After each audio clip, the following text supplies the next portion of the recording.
How's everybody doing? We should be live.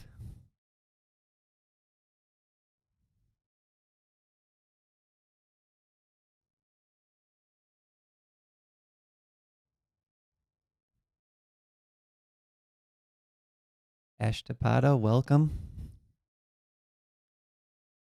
Let me know in the chat if everything looks okay. Everything sounds okay. Hey, Jackie, welcome. Yeah, this is going to be fun.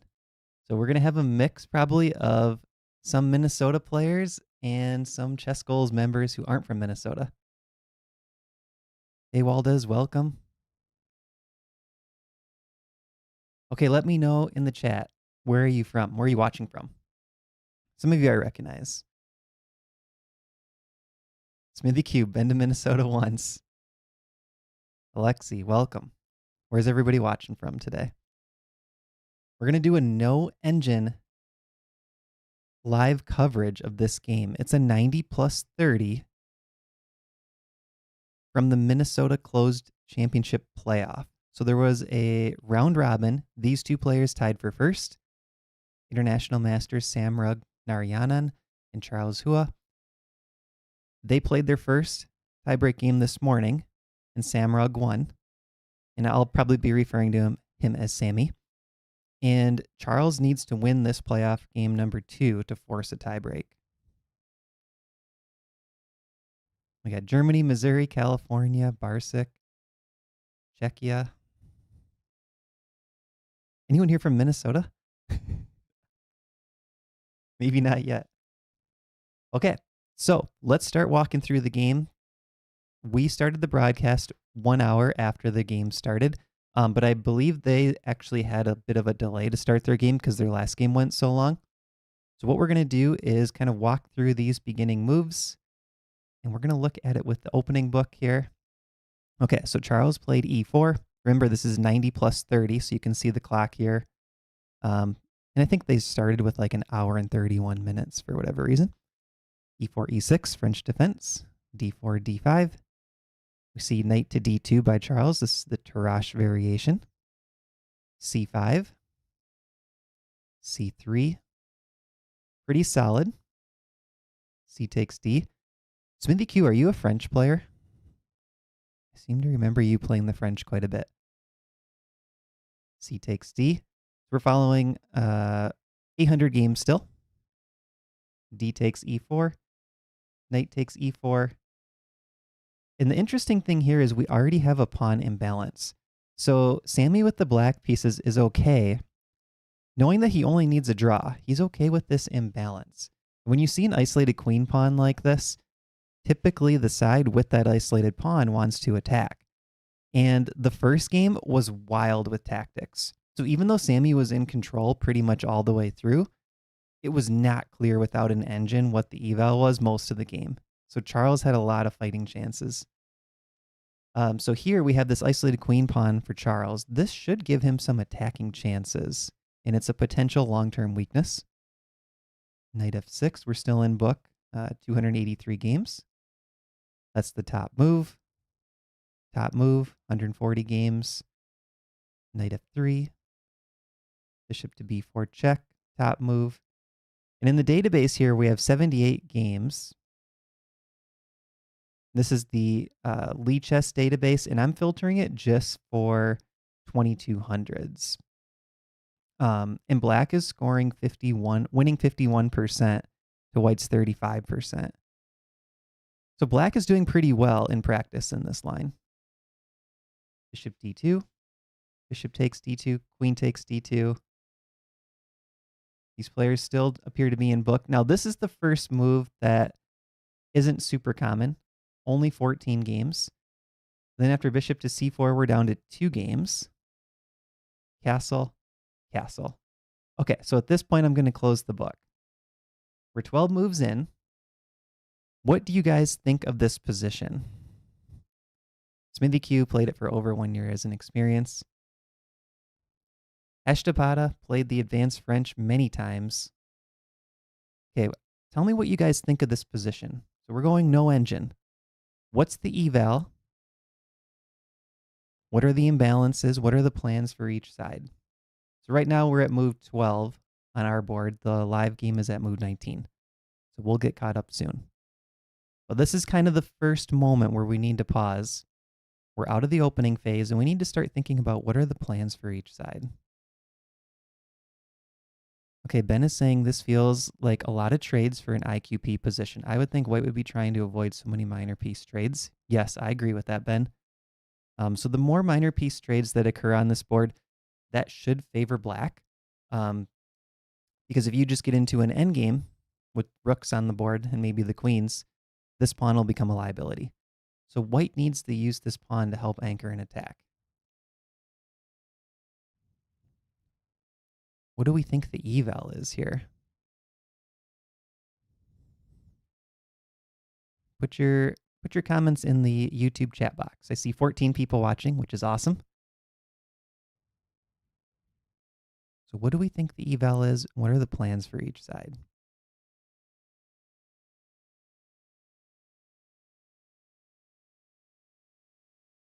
So I think as black, we want to start trading off a bunch of minor pieces. As white, we need to apply some pressure. Knight to e5 is a really logical looking move right here. It is black's move, but knight to e5 plants the knight on a great outpost square. And from there, this knight is just poking around in black's position. And there's already the bishop on c4, kind of hitting this diagonal. And the knight on b8 and the bishop on d7 are a bit slow to get developed. Point 2 to point 4, Waldes says. Smithy Q says probably pretty even, but easier for white to start drifting. Really need to get knight e5 in. Dom says 0.0. Eshtapata says, I'm a QGD player with a white and Isolani pawn is common. I feel losing both bishops by white was slightly disadvantaged with the isolated pawn. Yep. Waldes says black is firm. Eshtapata says rook c1 and knight to e5. Okay, so I think we kind of know the plan for white. You at least have to get the knight on e5 and see what you can do from there to apply some pressure. So bishop c6 played. Both players still have a lot of time on the clock. Knight to e5. Eyeing this bishop. So now it's a little clunky to get this knight out. Like if you go knight to d7, for example, knight takes c6 would give an ugly pawn structure for black. And you definitely don't want to go knight to a6 because knight takes bishop, pawn takes, and then the knight drops on a6. So this is already causing a little bit of a headache for black. Like how do you just get this knight out safely? Rook d8 played. Rook f to d1, solid. Interesting here, queen takes e5 could be a threat. Pawn takes and then win the queen. So rook to d1 played. Bishop to d5. Okay, this is what we were saying black wants to do. Look for the minor piece trades and try to highlight this pawn as a weakness long term. Now, interestingly here, Charles takes the bishop. So he must have felt that he has enough pressure without the bishops on the board.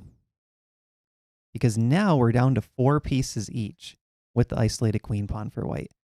So he immediately plays queen to b4. And I think this was a decent decision actually because black is still trying to get these pieces out.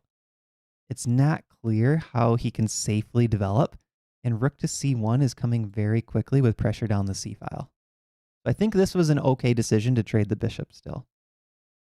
b6, rook a to c1, threatening, rook down to c8, knight to d7, and now here we see knight to c6 by white. Interesting.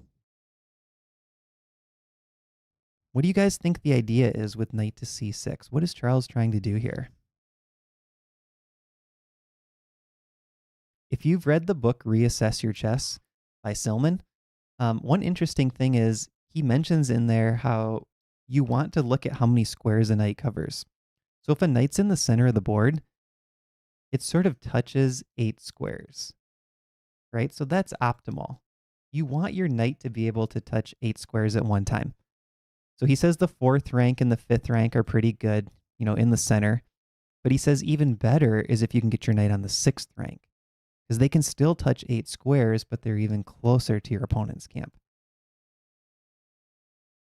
So just based on that fact, the knight probably sits well on the 6th rank, but what's it really trying to do there? Knight to e7 check, an immediate fork. Yes, that's a huge threat. That's what Waldez said. Eshtapada is good square for the knight. Smithy is saying, keep pieces on to maximize complications in the winning chances. Ben says a few thoughts. We want to avoid the knight trade. Yes, pressure a7, and that ties down the rook. That's a great point. So not only are we threatening knight e7, fork, we're also attacking a7, which is keeping that rook on the defense of the pawn. We're also avoiding the knight trade. Yeah. So all of these are good reasons to play knight to c6. That's a nice move by Charles. So now Sammy plays rook to g5. He's playing very actively here. He's getting his rook off the fork square, and there weren't a lot of squares for the rook, actually. Like rook to f5 still runs into the fork. He probably didn't want to move his king here, and the king sits pretty safely on g8. So he decides to play rook to g5, which also could create some attacking chances on the g file. Queen to d6 played by Charles, hitting the knight. And now Sammy plays knight back to f8, and we are on the live position. Okay, so we have an hour and 14 for Charles, hour and 11 for Sammy.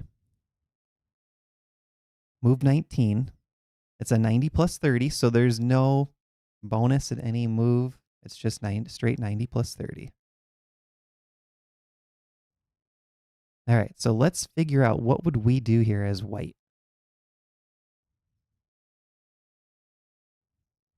How do we continue to put some pressure on black? Put your answers in the chat. Eshtapada is saying pawn to g3.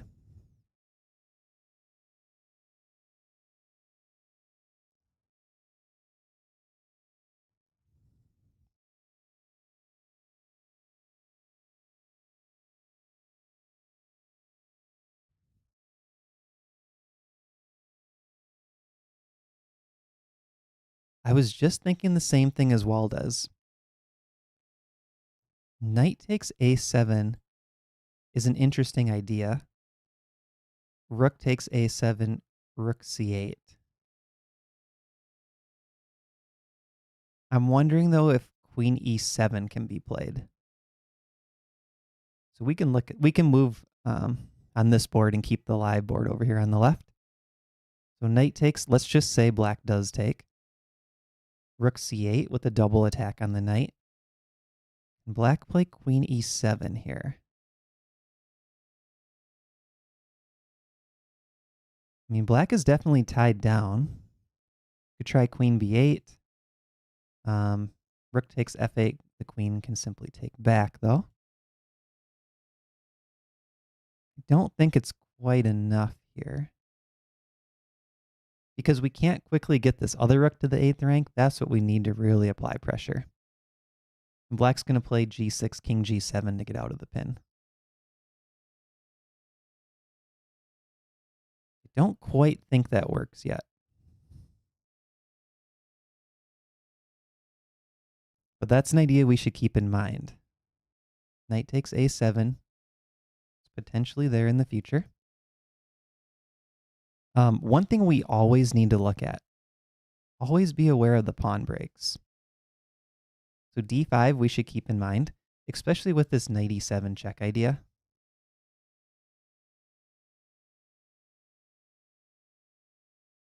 Now here's an example. d5, pawn takes, queen takes queen, pawn takes, rook takes d5. That could be a way to just damage the pawn structure for black, even though you're not gaining any material. And if rook takes rook, we have this nice little fork. We can grab the rook back.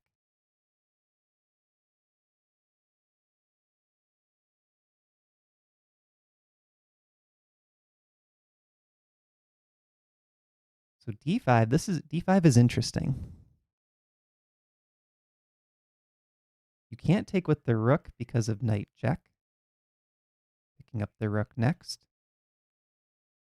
But black maybe gets his counterplay with queen to f3.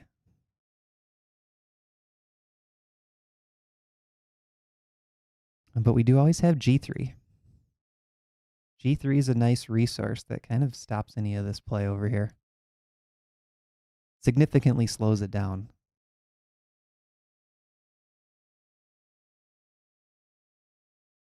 We do have to look at rook takes g2 check. Can that lead to a perpetual check?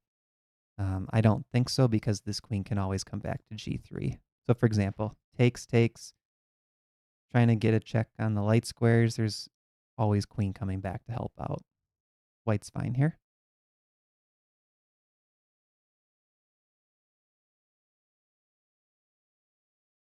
So what do you guys think of d5? Is there a reputation for black?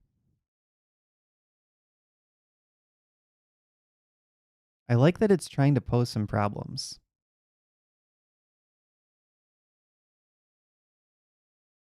Because now I would be also thinking, let's just say it was white's move again. You could play knight e7 check, queen c6, and then push the pawn to d6. If you can squeeze a passed pawn out of this d pawn, that's going to be massive.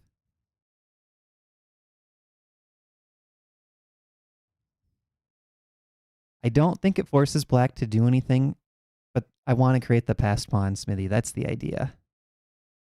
I don't think I would take here, because black can take back with the knight probably. Let's just give black a random move. This is kind of what I'm looking for. Hit the rook. Rook has to move somewhere and push this pawn. Because if we can get that pawn to d6, I think there's significant winning chances. And this queen does a nice job coming back to defend g2.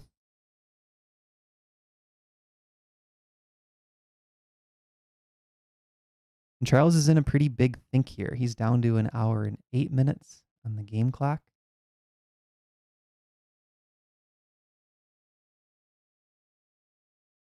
Let's see, what was he at before this move? Hour and 19 minutes. So he's already spent 11 minutes on this move. Ben's saying he thinks this works, but he isn't sure what to do next. We could also try this idea without d5. Check. King moves. Queen c6, because this rook is pretty low on squares. And the rook has to kind of keep an eye on the back rank. Rook d8.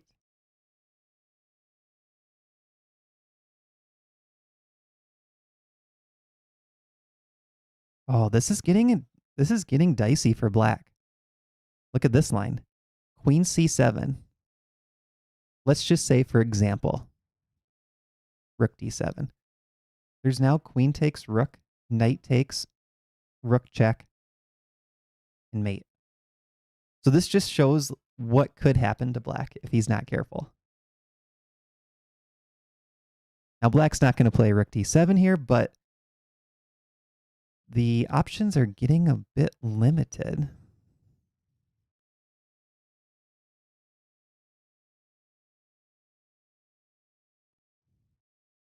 Because this knight, annoyingly for black, controls d5. So you can't bring the rook back to defend this rook.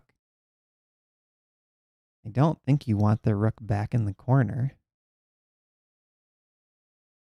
Because maybe queen to b7 could be played, followed by a rook coming down.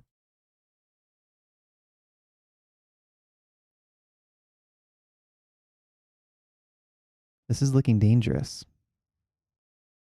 Okay.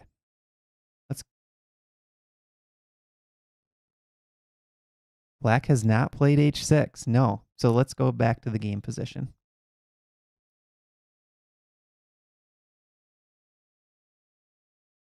We've been looking at this move for a while. So put your top move for white in the chat. We did get that knight e7 check in the game. And an instant king to h8 by Sammy. Oh, there's, okay, new idea by Charles. Knight to c8. So he was ready for king h8, of course, and he instantly plays knight to c8, creating a threat of queen takes f8. Wow. This is looking tough for black. Knight to c8. Creating the threat. Queen takes knight mate. What a move. So the rook doesn't defend the knight.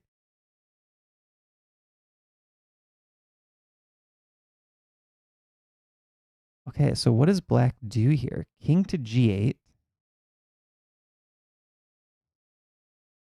I don't think white wants repetition because even though he's lower rated, white needs to win this game to force a tiebreaker. Black won game 1. Sammy won game 1. The threat is queen to c6 and catch the rook, is what Waldez is saying.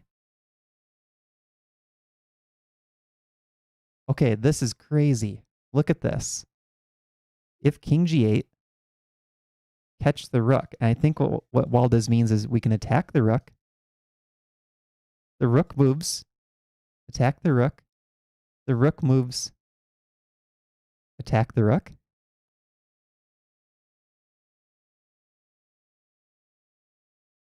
That's amazing.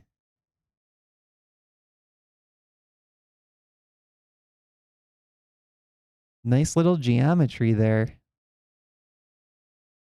Okay, so let's actually flip the board. How do you flip on lead chess? Let's look at this from black's point of view for a minute. What would you play here as black? So we kind of know the threat. Well, we know the main threat and we know the secondary threat. What would you play here as black?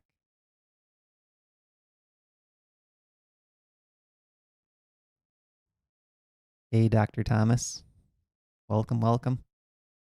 So we are watching the Minnesota Closed Championship Playoff. These two players tied for first in the Minnesota Closed Championship round robin. So they're doing a 2-game playoff. Game 1 was this morning, and Samrug Narayanan, who I refer to as Sammy, he won with the white pieces, and now he's playing black. So this is a must-win game for white to force a tiebreaker for the Minnesota State Championship. That's a good question. Do we have queen f3 after queen c7? Okay, so I think we're looking at this line here. So king g8 to defend the knight. Queen c6. The rook moves. Queen c7. Queen f3, threatening a mate. So now white would need g3. Mark, I think you're right. So now the queen can come back to help defend the rook. Or the rook could move with the defense of the queen helping out.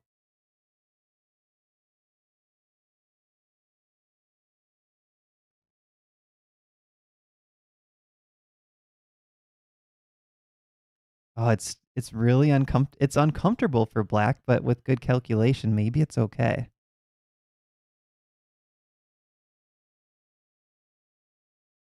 We could check.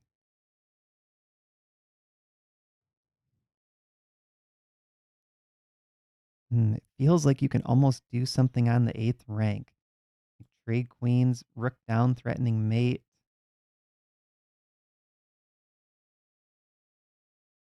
That actually looks really good. Because we're going to take this knight with check. Okay, black didn't have to play queen b7, though.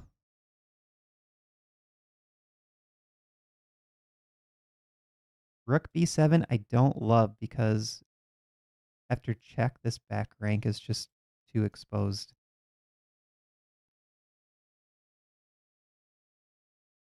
Queen a8? That just feels so painful to play, but maybe it's the resource needed.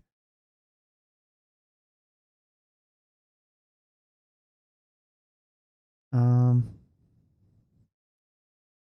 Knight e7 check here, king over.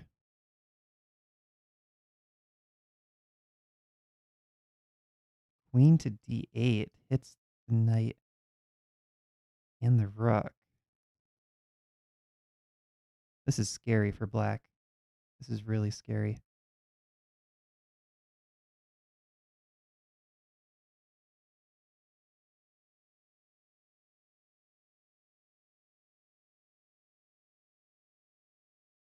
But maybe this is holding.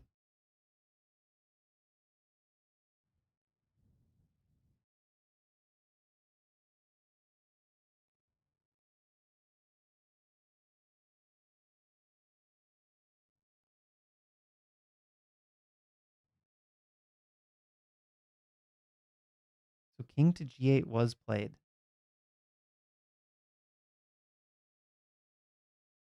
that right? Be back to live mode. Yes, king g8 was played. Okay. I'm going to flip it again. Let's look from white's point of view. I'm not rooting for either player, but white winning does create a playoff, which is always fun. Was knight g6 instead of king g8 just losing?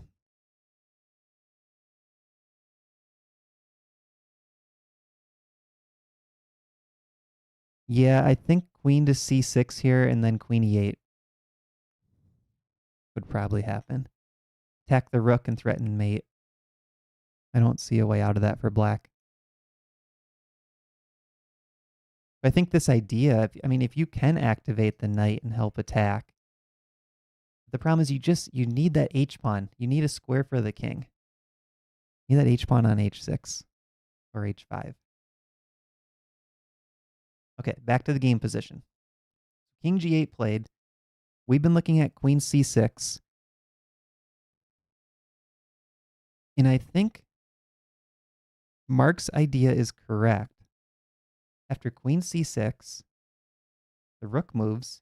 If white tries to win the rook, I I think Mark is right that black should play queen to f3 to allow the queen to help out back here. And I think queen to a8 appears to be the strongest move.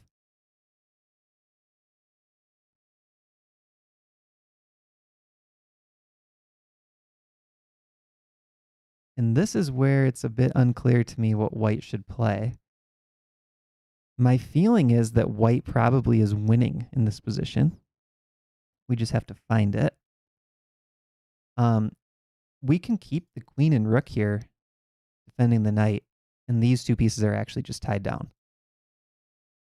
So now we could look to play a move like d5, because if you can activate this rook down the d file, that would be massive. And there's always knight e7 check still. You could also get away with a move like h4. Poke this rook, knowing that it can't safely go to either of those squares due to the fork.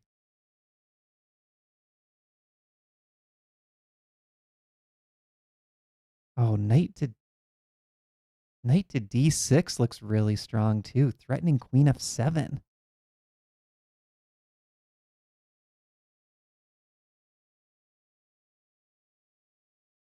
Knight to d6.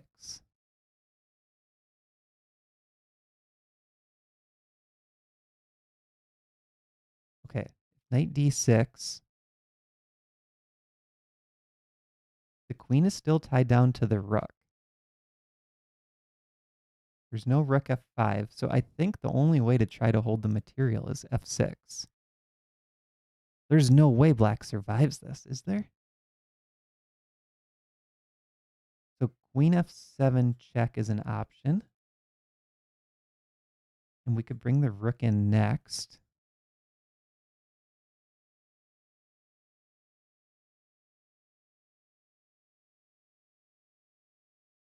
We could also play h4, poking at the rook.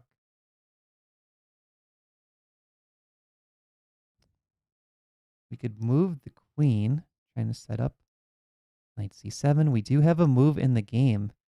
Pawn to f4. Okay, let's jump back to the game position. Pawn to f4. So I think the idea here is it prevents queen to f3.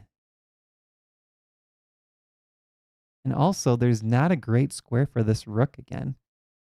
So knight to e7 checks the king, and it defends all three of those squares. So if the rook doesn't want to be traded for the knight, it has to go to h5, g4, or swing over to one of these queenside squares. f4, very interesting move.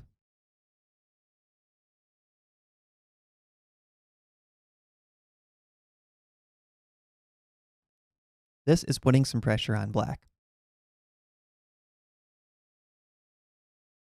Okay, we have 23 viewers, 6 likes. Feel free to put a YouTube like. Subscribe to the ChessGoals channel if you aren't a subscriber. Yeah, Waldes likes f4. I agree. It's just being annoying. And it's not allowing this queen f3 coming back to defend line. I don't know where. I bet he plays rook g4, but it feels shaky. Because we could probably just go for this same line. Queen c6.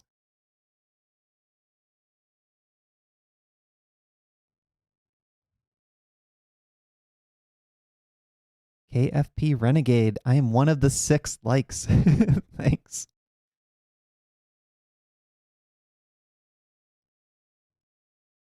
Okay, if you've tuned in since the first 5 minutes when I asked where everyone's from, put in the chat, where are you watching from today?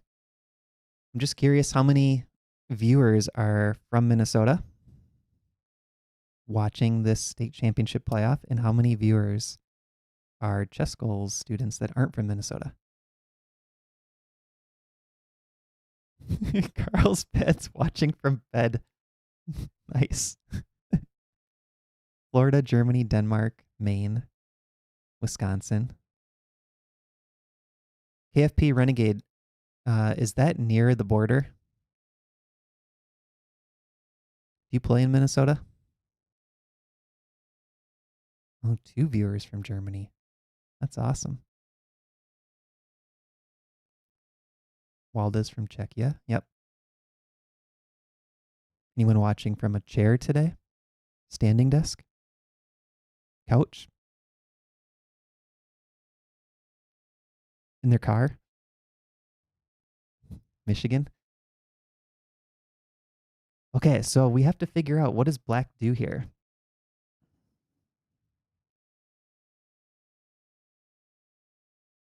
I think you have to play active.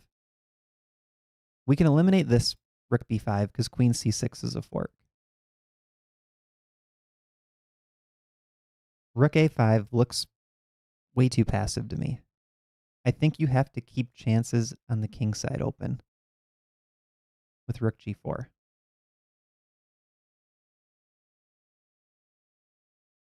Eyeing at g2. But now let's try this line again. Queen c6. So our idea is, can we corral the rook this way?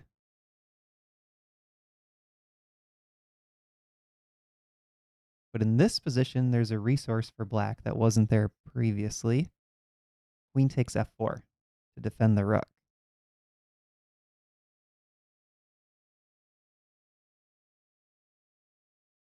So maybe we don't want to go queen c7 here. Okay, let's back up then. So rook g4. Do we even want to go for this queen c6 line?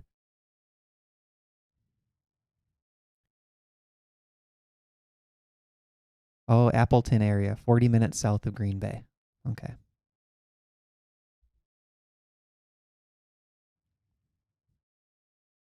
I'm going to be curious when we do a post-game analysis, if f4 was stronger than queen c6, because queen c6 was looking really strong.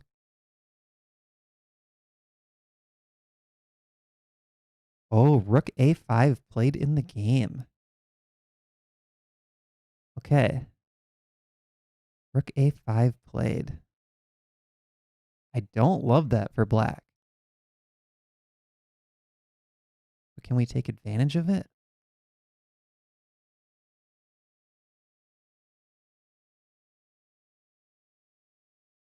Queen c, okay, queen c6. Rook b8. Queen c7. There's no queen takes f4 now. Rook moves here. Is the idea that black wants to sacrifice the exchange?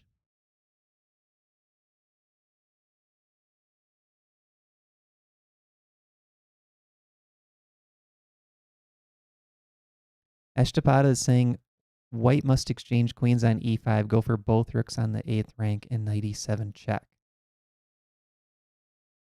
Well, the hard thing is, if you tried to exchange queens on e5, currently the rook is watching that square. Well, let's figure this out. What does black do after queen c6? Sack the exchange right away and rook takes a2. That probably is the idea.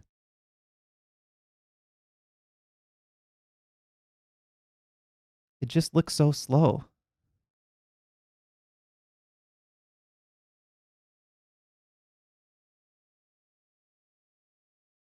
So for example, let's say I play queen e8 with the idea of rook c8. Is black getting enough? I guess the queen could maybe take and come back on the diagonal and hope to hold this way. Okay, so he's fighting for dynamic counterplay.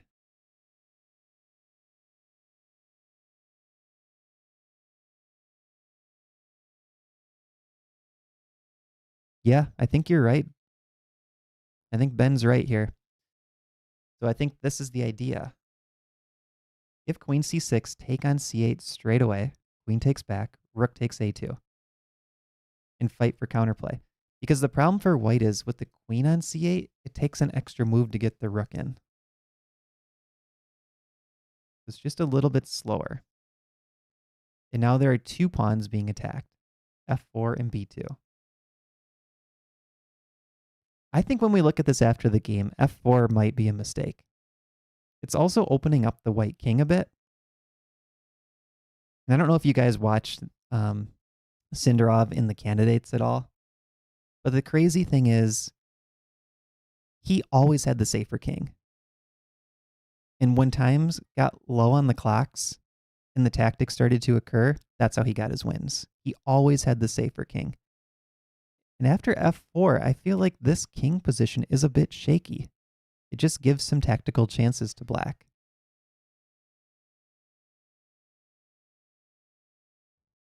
Oh, Smithy Q is saying maybe queen to b8 right here.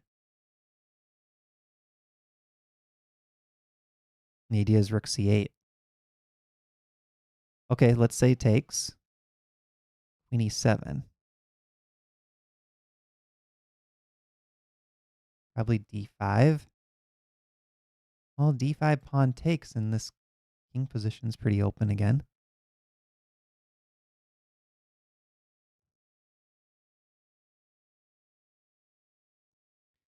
It's very possible that white has to give up on the attack here and try to convert this in the endgame.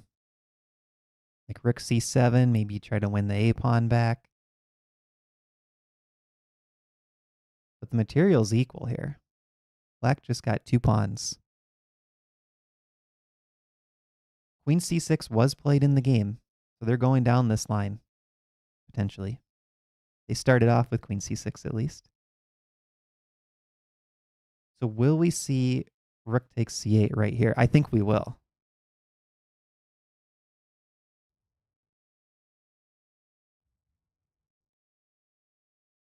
Oh, rook c1 in that line. Okay, let's look at this again. Rook takes, queen takes, rook takes a2, queen b8, rook takes b2 here, here, rook c1. He did play rook takes c8. Okay, we might see this position. The idea is rook takes knight and the other rook comes in.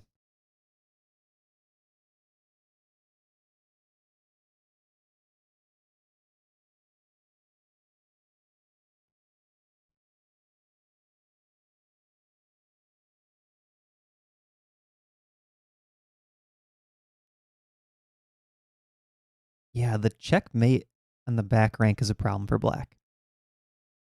Because I was trying to envision a position where if somehow black was able to allow this capture and get the queen coming into the dark squares, like queen e3 is a fork, but there's not an easy way to do it. And white gets a spare move. All right, so probably rook takes b2 here is too greedy. So black could take this time to play g6. Here, guard. And now if rook dc1, king g7. And maybe black is just in time to defend everything. One of the rooks could come here. But that's inviting a pretty active queen. I don't think white has enough in this position. Okay, they played rook takes c8, queen takes c8. Throw in queen e5 check first. Okay. With rook c7. Yeah, that's pretty annoying. That's a good looking move. Okay, so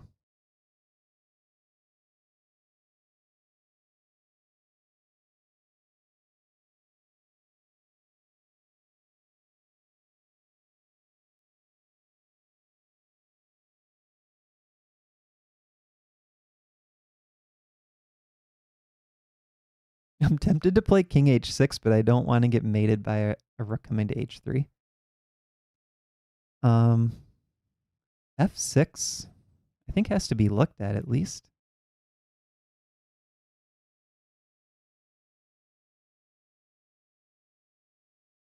Probably something like this, double attack. Okay, I don't think we can go f6. Repeating with king to g8 feels really sad.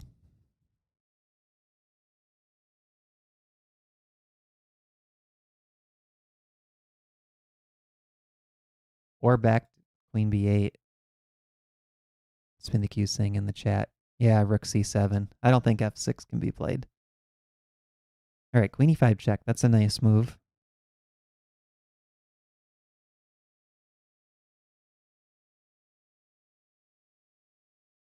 Can we go back? Gives white a lot of time to set something up. Maybe you can double on the 8th rank.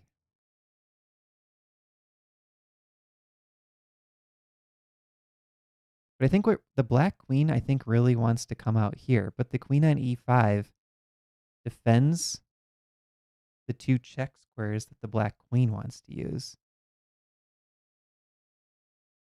So the white queen on e5 sits really nicely in terms of defending against any sort of checks from the black queen. This is a great square for the queen. Which makes me wonder, is g6 even worth it for black? Or maybe black should be looking for other moves there? Okay, let's go back. So we'll go closer to the game line again. Queen takes c8 played. This is the game position. Knowing what we know now,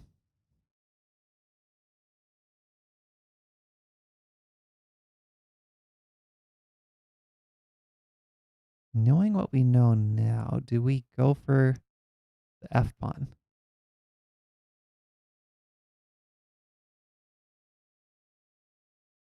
Yeah, I agree. This is a great game for live commentary. It's tactics, but it's not.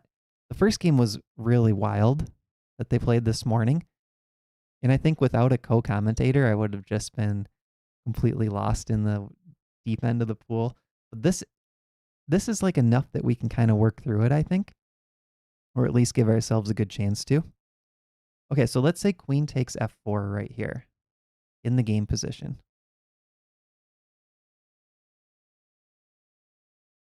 Does white still want to move the queen in to the left and then play rook c8? So this is the type of position I was wondering, um, could black even sacrifice this knight?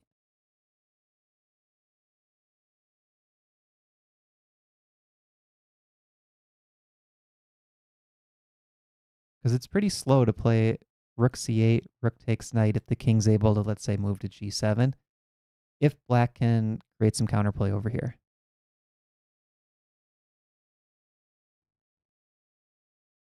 Queen takes f4 will be an error due to rook f1.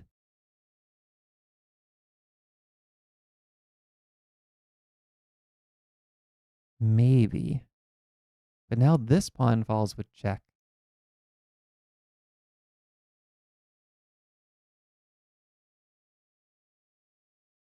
Because black only needs a draw in this position. So for example, check, king moves, um, rook back to the h file.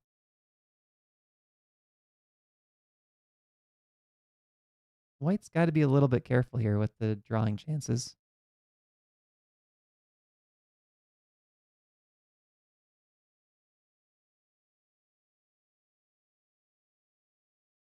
Okay, rook takes a2 played in the game.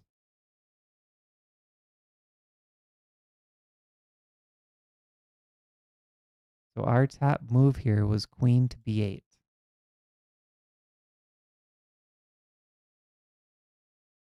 And I don't think we had a good move here for black yet. We had looked at rook takes b2. We looked at g6. We need to find something better for black here.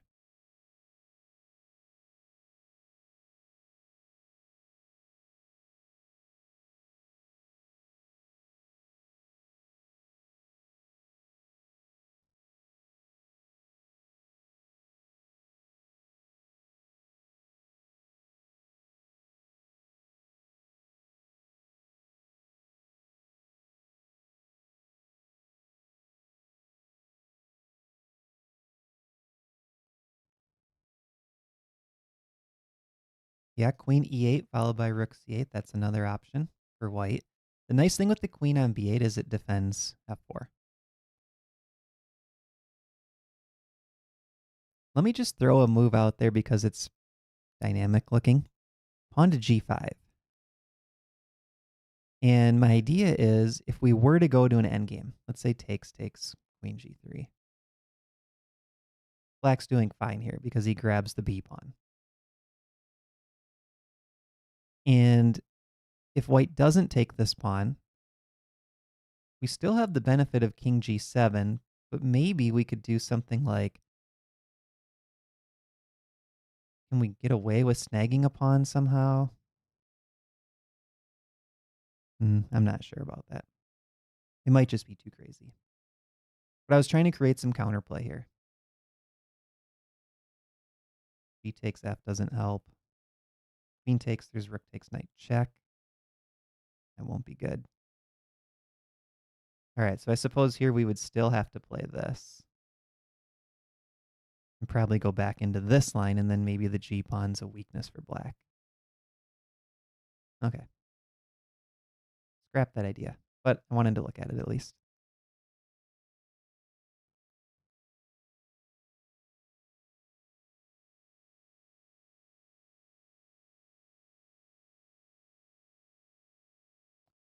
That's a good question, Ben.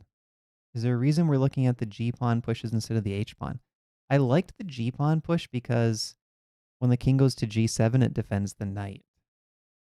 So for example, let's say we play h5 and go down this line. Queen defends. rook comes over.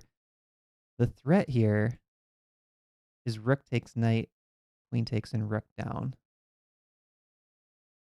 And what I liked about the G pawn up initially, before we looked at the queen e5 check line, is here you could maybe move the king out of that idea, right? So let's just say, let's go back to this.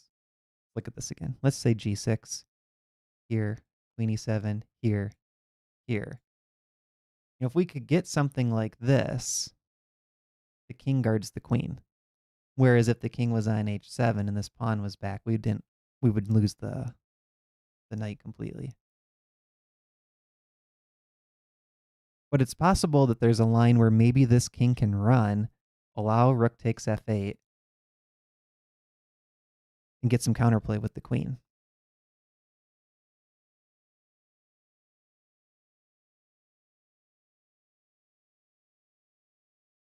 Okay, Smithy Q makes a good point. It's actually nice that f4 has been played because otherwise there are back rank problems for white.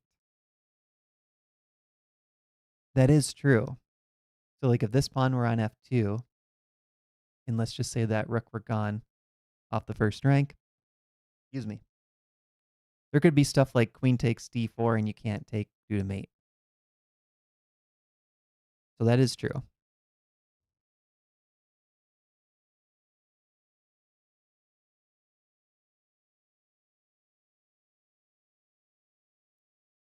Okay, so we're still stumped on this position. We need to find a move for black.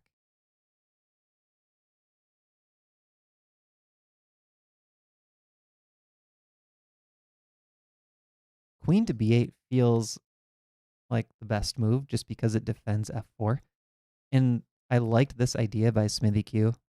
Queen e5 if needed, because that'll stop all the checks from black. But this threat is coming so quickly.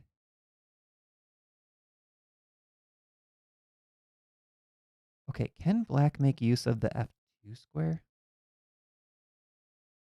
Let's just look at this again. Rook takes b2, rook c8.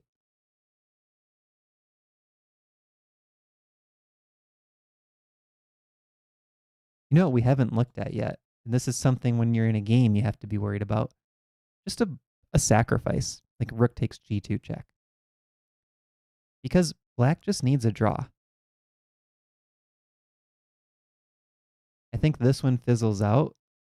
Probably a move like king f2, and I don't see any checks. But we do have to be aware of those types of moves. Right? So if you go all in on this 8th rank attack, make sure everything's defended back here.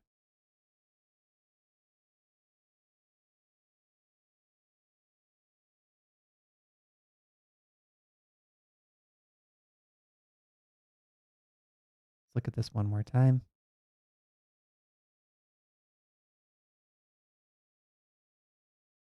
Okay, so in this position, we had looked at g6. And that's because this is coming quick, and then black is forced to take, followed by rook c8. So there's not time to activate the queen.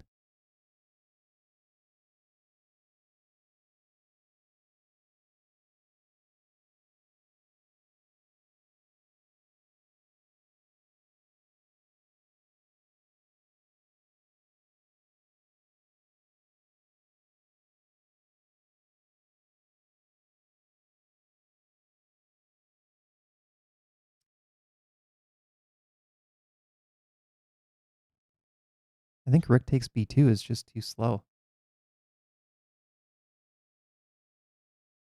But if he played rook takes a2 on the last move, does that necessarily mean that he's looking at rook takes b2 as a move? Or does he want something on the back rank?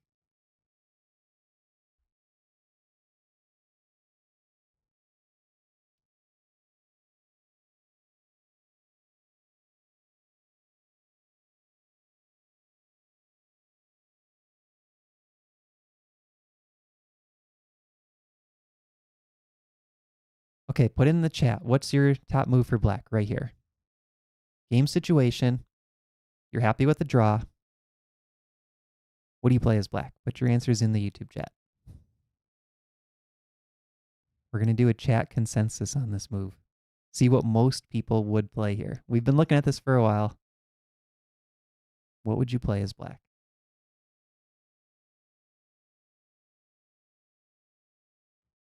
We've looked at g5, g6, rook takes b2, h5 so far. There aren't a lot of options.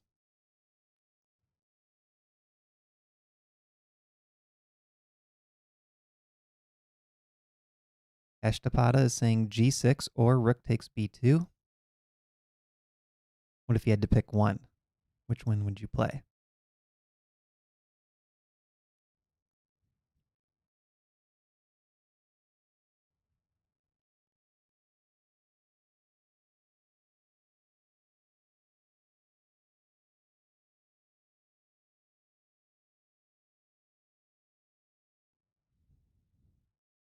This is tough.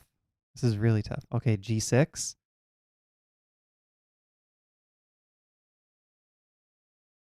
Smithy Q, what would you play as black? Okay, so here's Smithy Q right on time. I think if you have to go g6, but try to finagle, queen e7, queen b4, second rank attack while the rook is stuck on f8. Waldez and Carlsbad are both saying rook takes b2 right here. Hope for something on the second rank, maybe a queen g6. Rook takes b2, queen g6, trying to set something up here.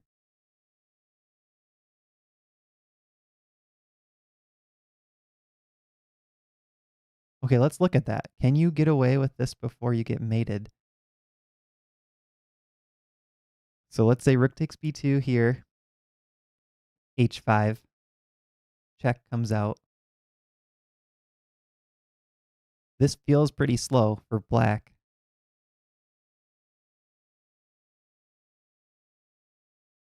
Unless, yeah, it's white's move though. Probably something like queen e5 can shut everything down.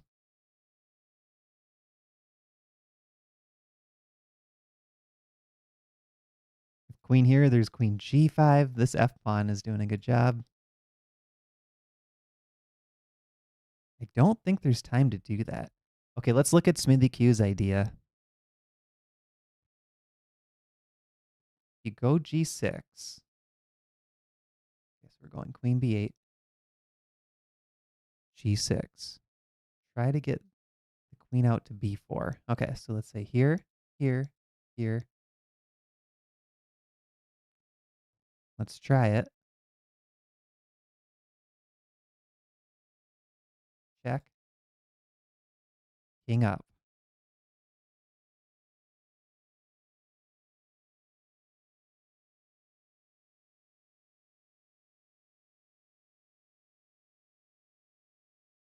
This feels like white's getting mated. I just don't immediately see the best way to do it.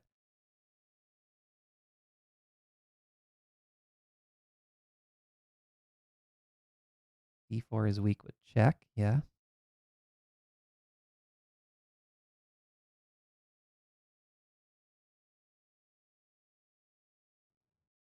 I feel like there's a mate here. Queen e5 and then rook c8.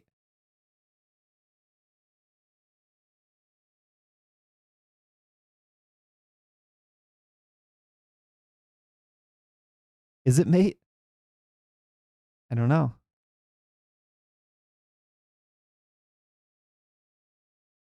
Rook c7. King d8. Queen guards d6. What a weird position.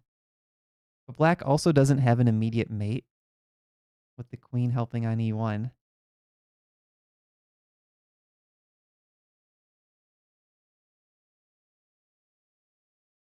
Now something like this, rook b7, looks really scary for black. Check. It's only check. Here. You can take b2 check. Here. You could check again. here. Check. Here. Check. And the rook drops. All forced.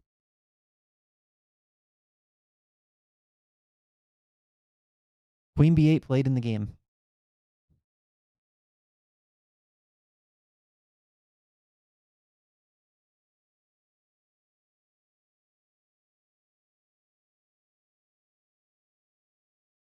Okay, so this is still interesting to me. King g7. What's the final blow? White has to be winning this. I'm almost positive white is winning this. How do you prove it? Oh, wait, no, it doesn't quite work. I wanted rook takes f7, followed by check and queen here, but the queen guards. That was almost a mate with the help of the f-pawn.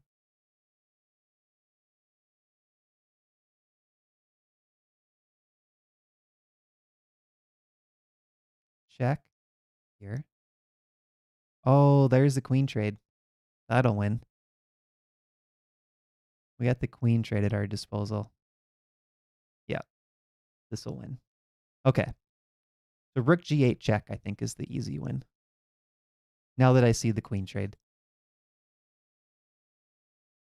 All right, so I don't think black has time to put the queen out on b4.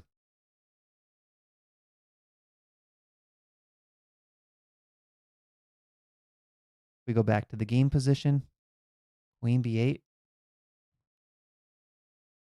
I think we have to get creative as black. Maybe there's something we haven't even looked at yet.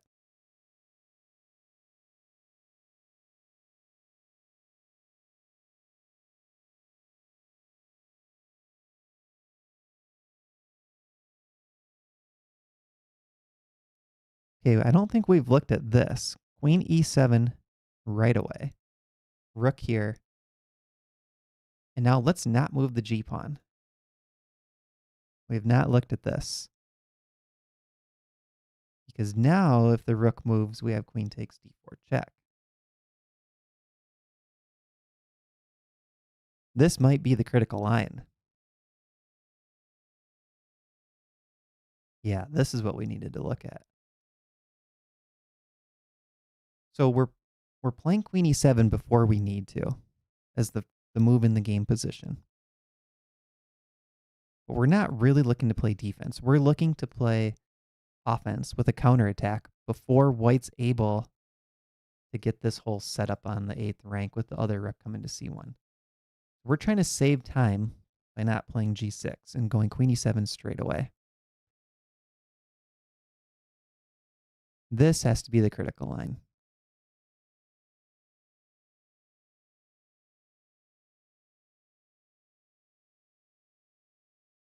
So if rook c8, queen b4,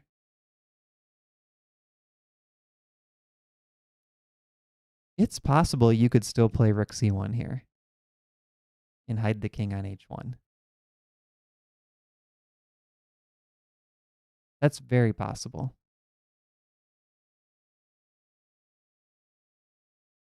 Because this is a mate threat. There's no time to bring the queen back to defend. Pushing the pawn up. Yeah, it helps, but you're dropping the whole knight for free, and white gets a move here. Oh, rook takes b2 played in the game. Okay, we did not spend a lot of time on this move. Rook takes b2. We were thinking rook c8 straight away.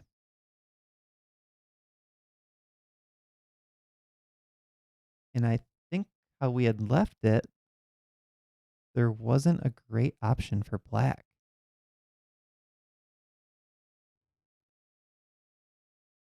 So what does he have in mind here?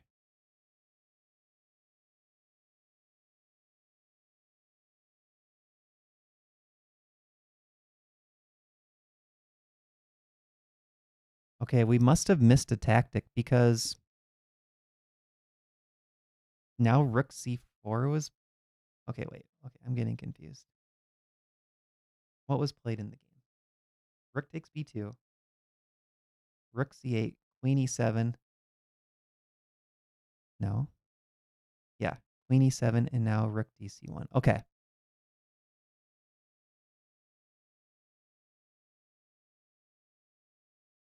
Is this just game over? We're at the game position. What does black do? What are we missing?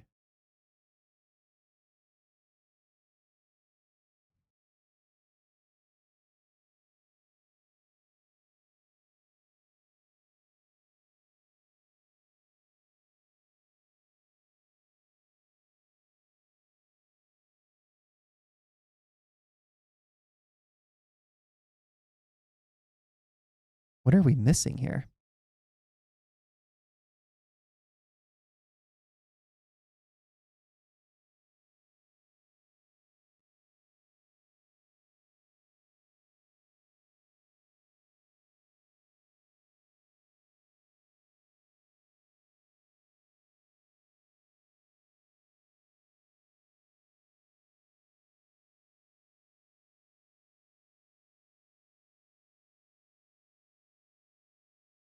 This is crazy. The game might be over. Someone help me out. H5 or G6 is a must for black. Yeah, okay, black's mistake. I mean, I think white had an advantage almost all along here. I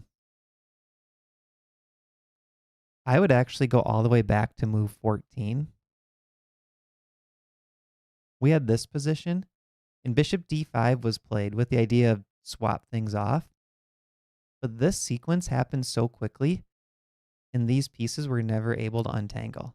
And when you have to play a move like b6, that's when you know you're in trouble. And actually, I must have had the eval bar on because it pops up for one move, even though I'm trying not to show eval. I think it was on by default when I first switched it on. But this position looked so uncomfortable that I would say something went wrong even before this. Like maybe you don't play bishop to d5 here. But it's not clear what you do, honestly. Maybe you don't play the French defense. There's the hot take. Move 1, e6. That was a problem. You should play the Caro-Kann. Okay, g6 played in the game. We're going for this line.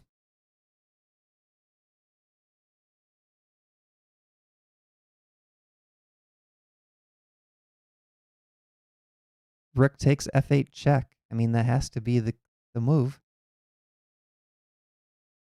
Isn't this just over? What are we missing? Queen takes f8 here. Is he trying to sack the queen and hope the rook and 2 pawns are good on the queen side? I guess I didn't consider that, but I have trouble believing that would work.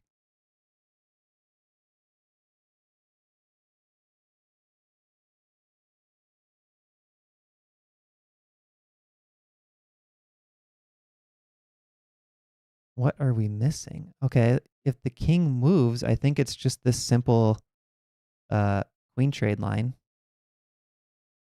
Queen trade, we're up a rook. King goes here, it's mate.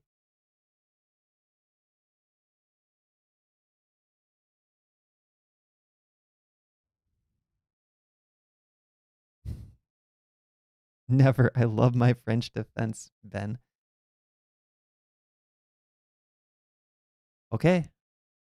This is what this was played in the game. I think he's trying to get 2 pawns and a rook and say, that's as good as your queen. Here we go. All right, so we have an endgame. Black has a rook and 2 pawns for a queen. Okay, they're blitzing out a few moves now. Queen c3, rook b1 check, king f2. That was forced.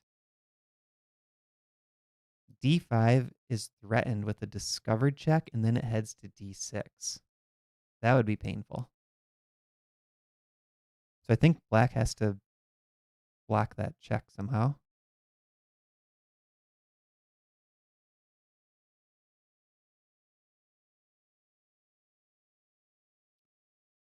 I just don't think black has any chance of surviving this. I don't know, Charles. My guess is that he is underrated.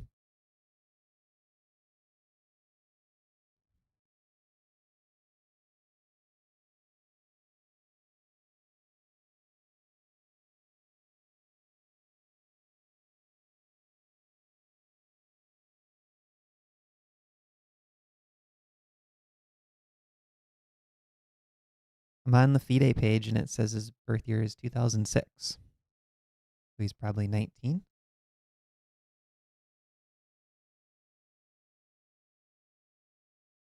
D5, D6. Okay. King G8 played. So getting out of this discovered check.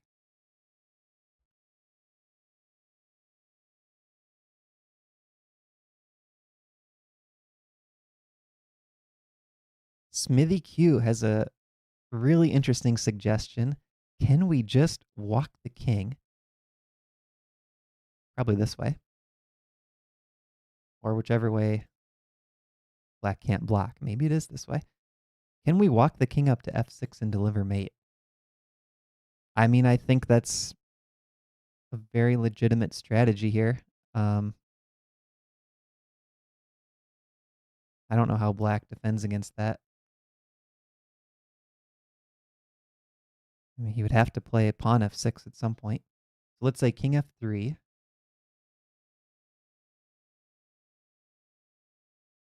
Oh, king g3 played.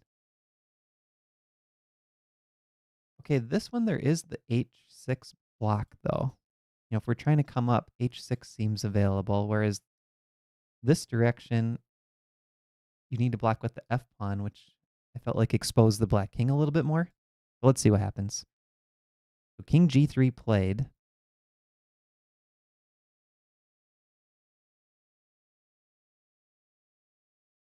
I guess the downside of h6 is maybe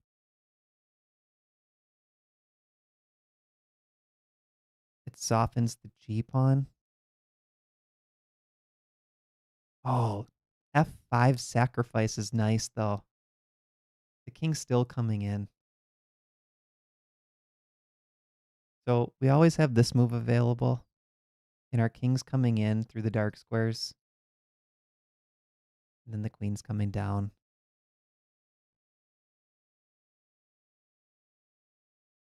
Black has a5, a4 with a tactic. Okay, instead he plays rook back to b5. Sneaky. So he does not want this king landing on f6.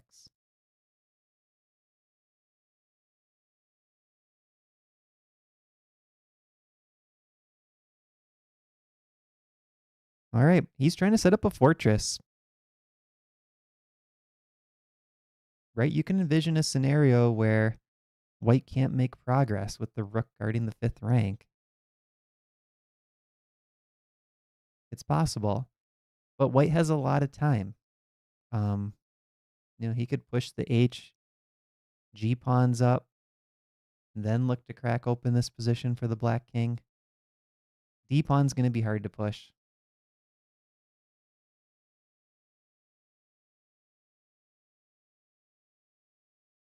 He's looking for a fortress.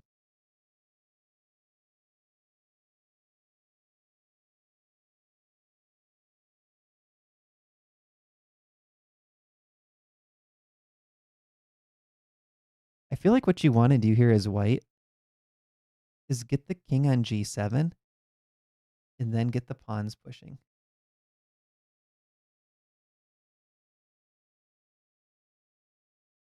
You start with check.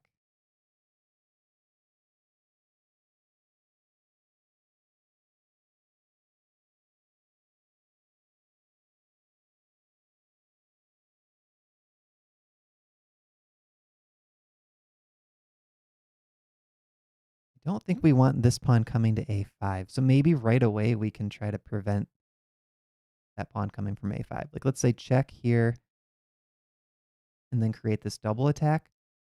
If we can force the rook onto a5, I think that's the ideal scenario for this setup. When we're playing white, we want that rook blocking the queenside pawns. Because now it doesn't seem like black can really get those pawns going.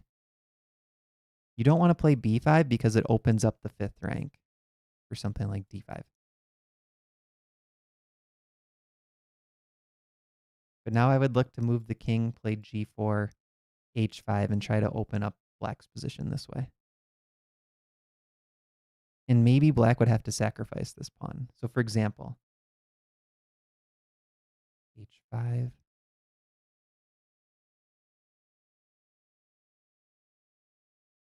King f3.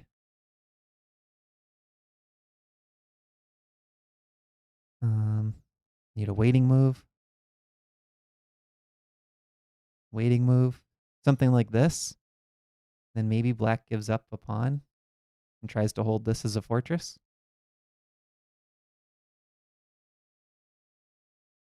It's a pretty solid position for black. This is really interesting.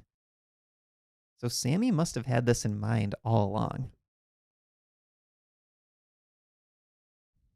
He must have felt this is just going to hold. Okay, let's go back to the game position. Rook b5.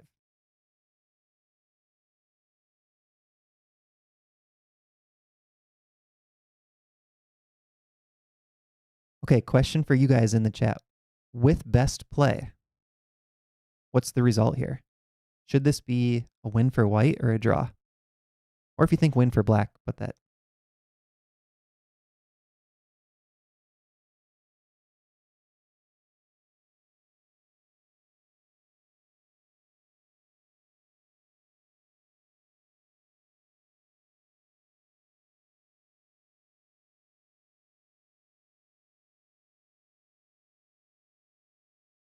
Austin is saying win for white. Waldez is saying win for white.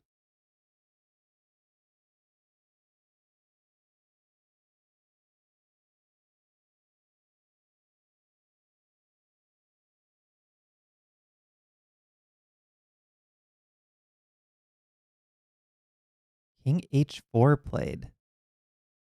Interesting. All right, so king h4, I think the idea must be g4. There is rook h5 check. But I think his idea is he wants a quick g4. Oh, so look at this. Let's just give black a waiting move, something passive. We'll say, actually, we'll go a5, g4, and let's just say this. If here,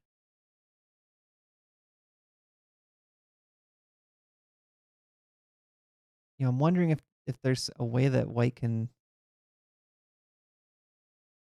get sneaky. Okay, rook h5 played. Now the question is, do you sack the g pawn? Is there any advantage to doing that? He does. He's going all in for this f6 square. Rook takes h2, here, check, here. What an idea.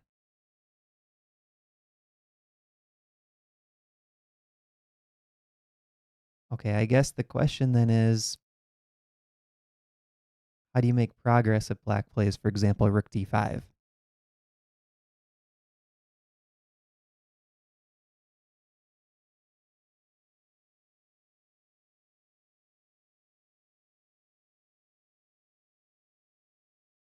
There it is, rook d5 on the board.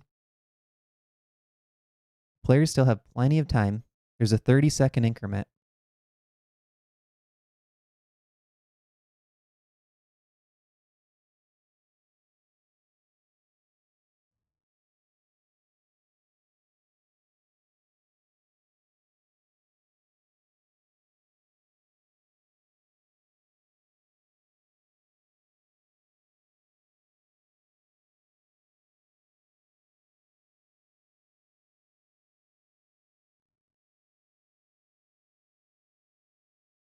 Okay, Smindy Q is giving a line in that other variation.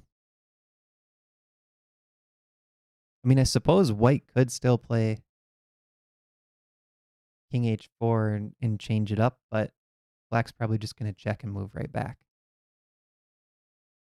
So white has to figure out something in this line.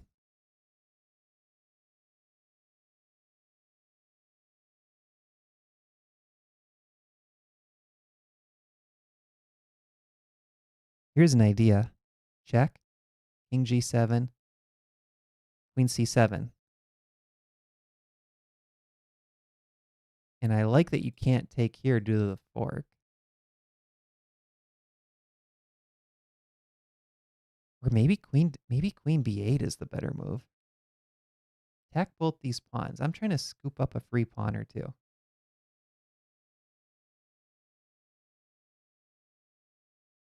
And I want to put your rook here.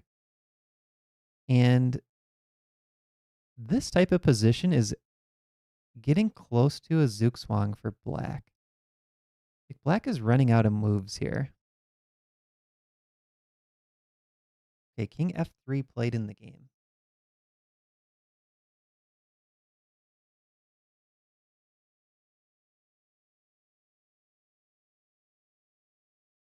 The nice thing about this position for white... Oh, sorry. Okay. There was queen c7 first, just like we were looking at. Rook a5, and now king f3. Yeah, so it's actually what we were looking at. The nice thing about this for white is you have all the time in the world. And as black, when you're trying to hold a fortress, sometimes you run out of useful moves. You might have to create a weakness. So there's a chance here that Sammy runs out of useful moves from the black side.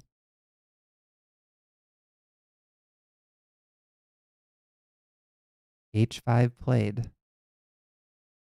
That does seem critical. I don't think you wanted to allow white to play g4 first. So this makes sense. H3, so he wants to play g4 and capture back with the pawn. That also makes sense to me.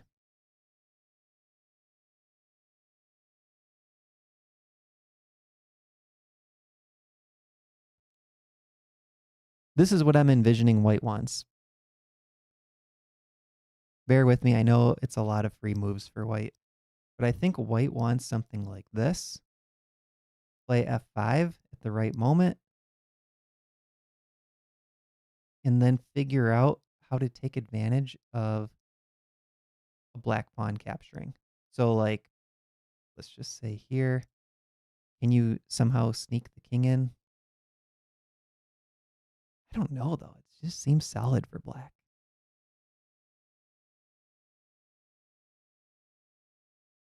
You know, something like this, and there's going to be rook f5 or h5 check.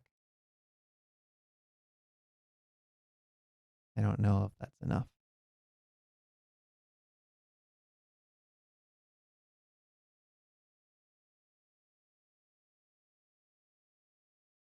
Wow, if Sammy holds this with black, going into this queen against rook and two pawns, that's amazing.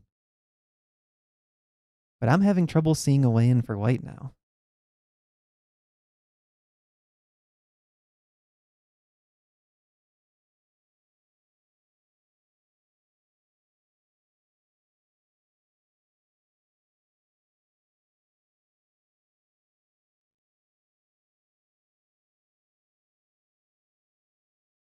Okay, maybe this is what white wants. Let's go back to this position. Maybe white wants something like this.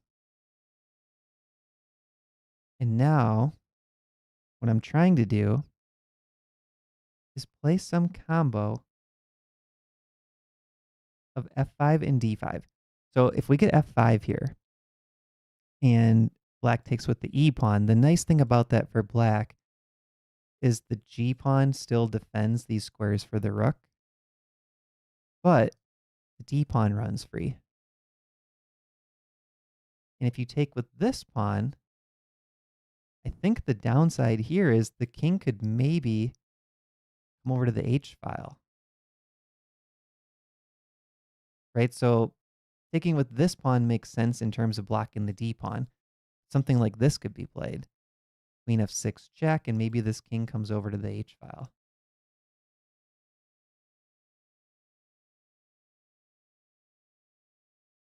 So I think that's kind of the idea for white. Can he get that going? Rook a3 check played.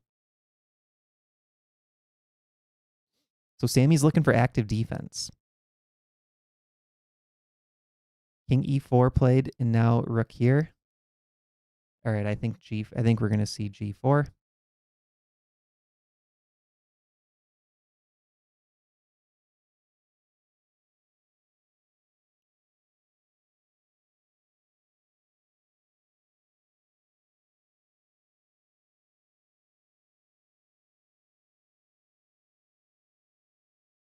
If you guys aren't aware, we will be giving away a ChessGoals course today. And there is a Google form in the description, the YouTube description, if you want to make sure to fill that out. Probably when this game ends, we will do a drawing for a ChessGoals course. But you have to fill out that form. Link in the description. Okay, so I think g4 should be played. Yep, there it is. g4 takes. So they both immediately captured on g4.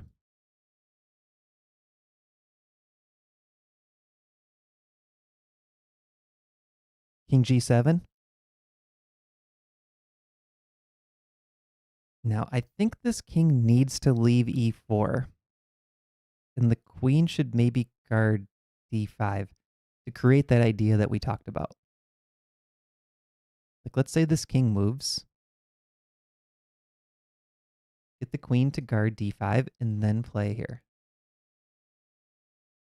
Or maybe this king should even be going towards h4. I'm not sure.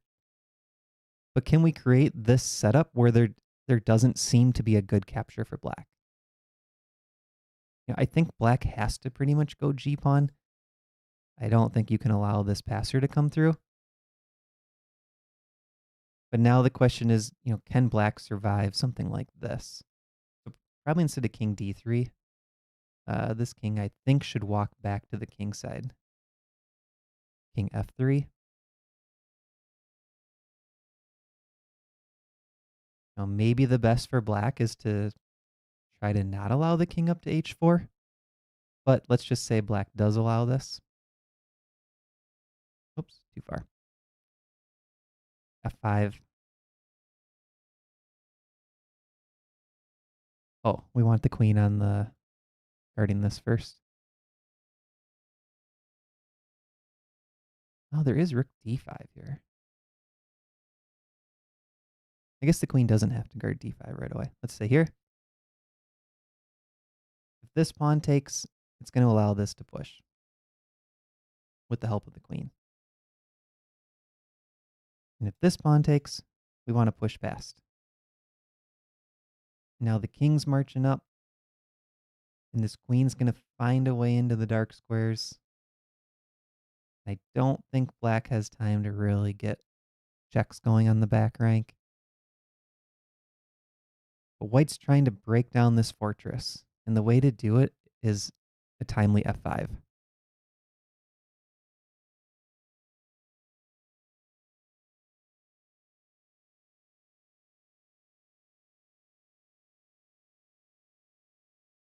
Yeah, Ben, what I'll do is when the time comes, I will ask for your super secret code word. You entered into the chat, and that just lets me know. It's like how I map the people without needing to give your email or something. So when the time comes for the free course drawing, you will enter your code word into the chat. Okay, king f3 played. I think he's going for this idea.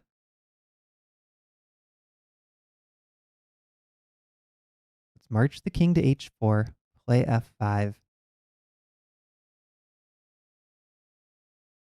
All right, let's look at this again. I just want to see if it works, if white sort of gets everything he wants. f5. You have to take. Let's look at what happens in this line. Takes.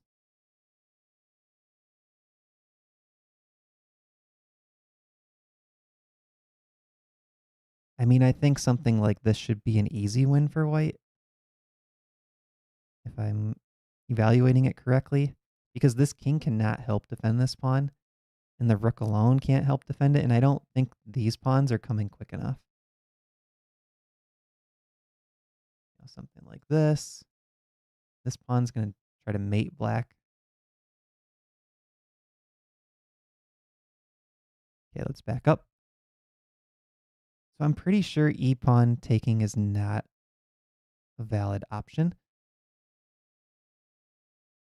G-pawn taking. We don't want to move the king because now this rook comes to f5.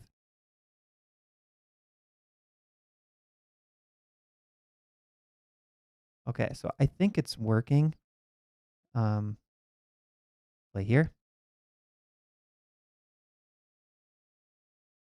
This rook moves, for example, here. Check the king again. Back. King comes up. G6 coming. It's all falling apart for the black king. All right, so back to the game position. Rook a3 check played, followed by king f2. F2 is a nice square. It's flexible. You're still going to get to h4 in 2 moves, but also, if needed, you're kind of watching the e-pawn as well. Maybe he's trying to disguise his plan, but I think it's pretty straightforward.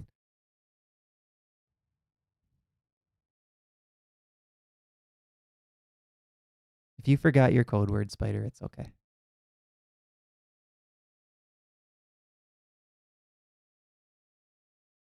Rook a1 in that line, Smithy. I think g6 could be played by white.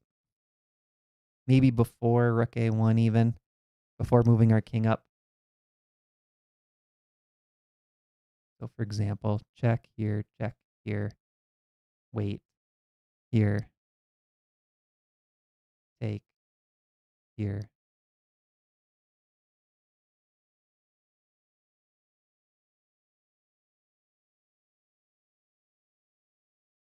What I was thinking is maybe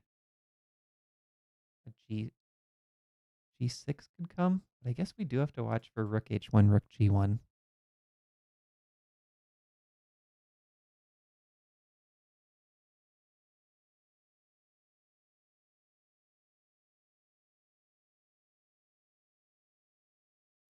You know what's going to happen? We're going to end up with a queen against rook endgame, which is just going to be craziness. Yeah, king h5 would be unfortunate here.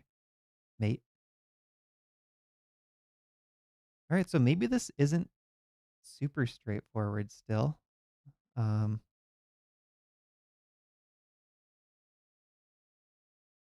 It's possible that white needs to prep the pawn break.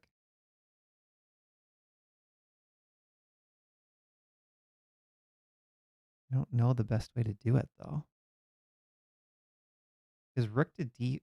I like this d8 square, but rook to d5 is always here to poke at the queen.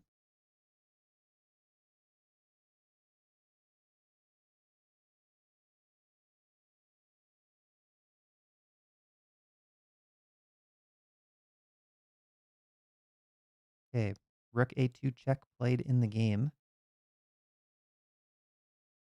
Now, we were thinking king g3. Let's see if he goes for that. He does. King g3.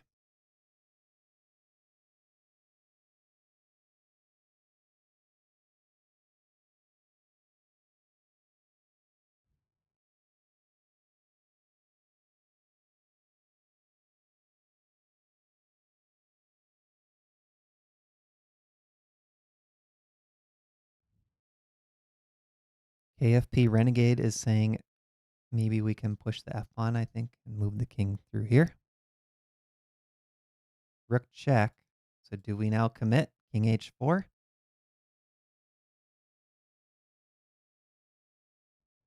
There it is. King h4, rook a5. Here's the moment. Do we play f5 or can we somehow create a little zugzwang? For example, queen b8, something like this.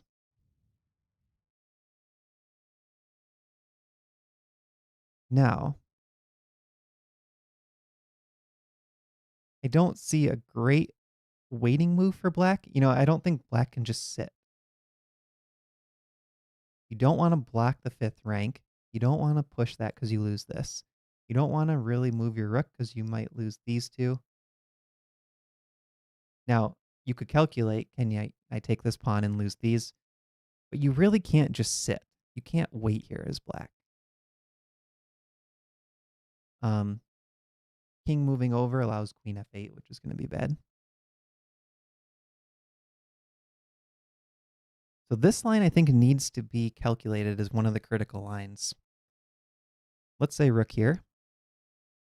And the idea is if takes, black take this way. Oh, he cannot. Unless this works. But I doubt it. Take. On here, discovered check coming. That can't be good for black. Okay, I think queen b8 is a really good try. It's hard to find a move for black.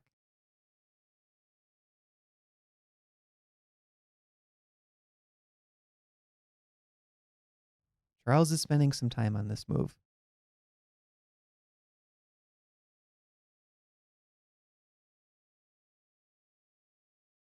King f6, I don't think works because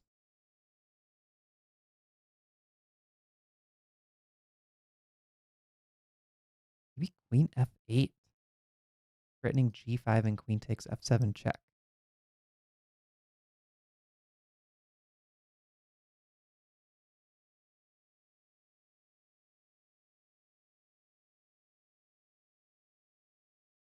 I really like queen b8. I would almost just play it here just to see what black does. I don't think there's any downside to queen b8.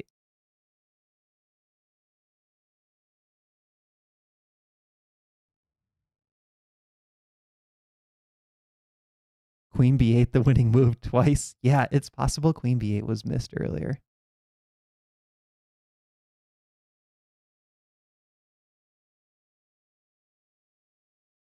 What I'm not sure about, if this game is a win for white, I'm actually very interested if they will be doing the live board replay of the tie breaks.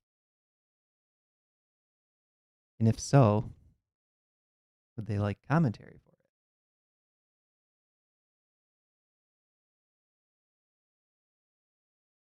No, they're not going to do co-champs. They're going to do a tiebreaker.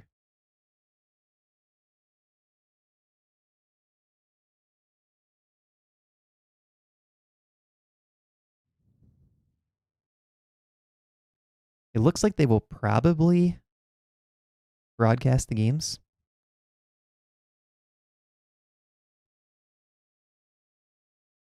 Queen b8 played. I think white's winning this. I don't see any moves for black.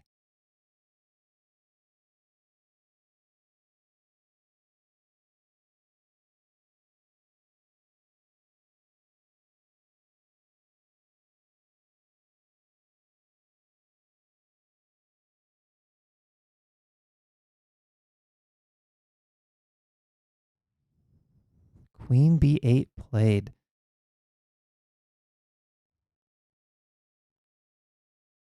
I mean, okay, let's look at the most active counterplay.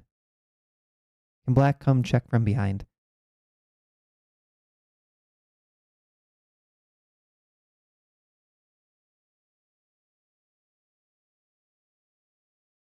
I'm really looking at d5 here. But maybe you just take your moment and play f5.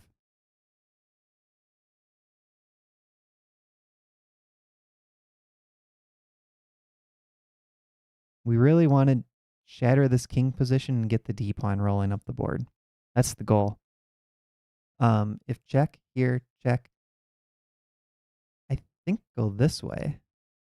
We don't really want to go on the f file because then black could bring their rook back on the second recapture.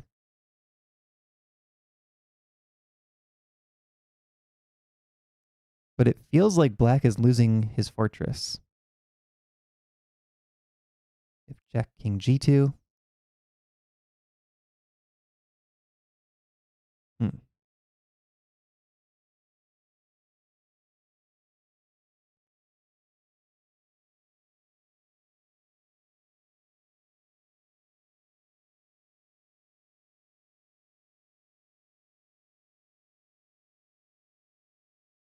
Okay, let's go back to the game position.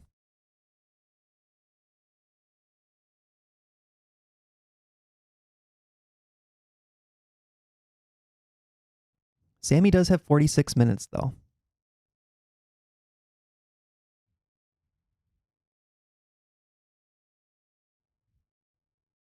Okay, put your answers in the YouTube chat. What is the move that you would play for black here? And while you're thinking, I'm going to take a 2-minute break.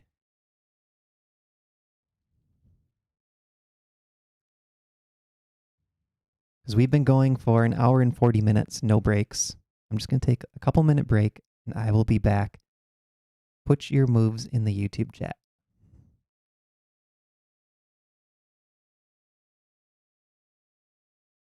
Let's see. I got to get it set up. We'll hide the webcam, mute the audio. I'll be right back.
All right, I'm back. Sorry, that was pretty long, 2 minutes. Nothing's happened. Okay, Smithy Q, here's what happens. 2-minute break. You realize your laundry's done. Washer and dryer. You gotta take care of all that. But then you walk by the kitchen to do the laundry, and you're hungry. And then you want to refill on your drink. One thing leads to another. Then the dog's looking bored. I take a peek in. No moves have happened. 2 minutes turns into 5, turns into 7. Okay, so what do we have here? Rook to d5. Waldes.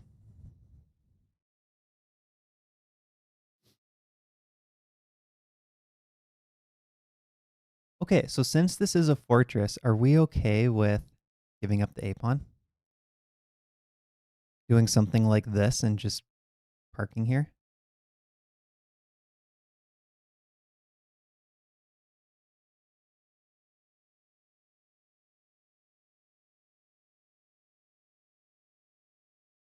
I think the problem here is you really do run out of moves. Because now the b-pawn's attacked. This rook doesn't have any 5th rank moves.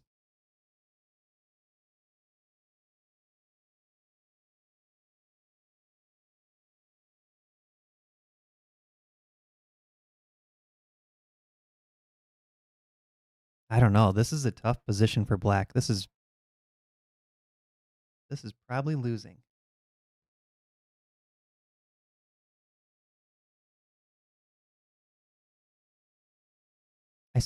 As black, I like the idea of playing actively. Unless there is some way to hold the fortress, I think you have to play active.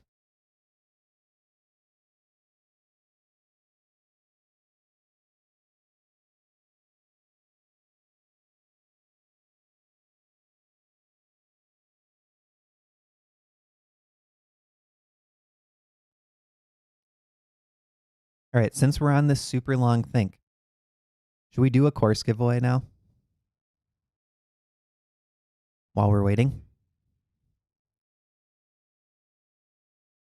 If you don't know what I'm talking about, we're going to give away a ChessGoals video course for free. Oh, there's a move. Okay, we'll wait on that. Let's wait on that. Rook to d5 played, and queen takes a7. This is what we were just looking at. b5. I don't believe it. I don't know how this works. Queen b8. What do you play as black?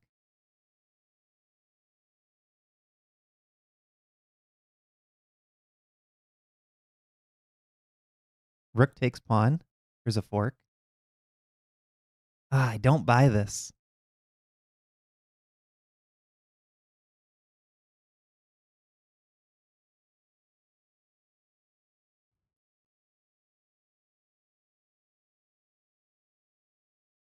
Queen to b8. It looks too strong. What am I missing? Okay, queen b8. It's played in the game.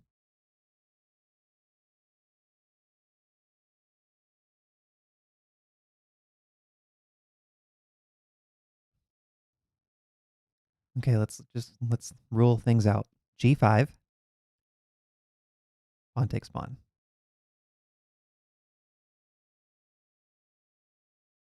Oh, there's still no moves for black. There's no moves for black.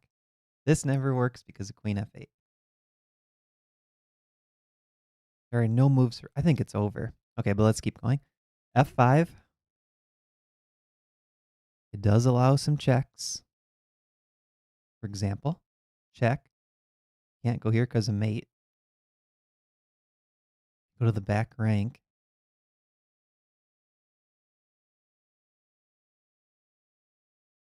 King can come up right away. Check here, threatening a few mates. That's game over.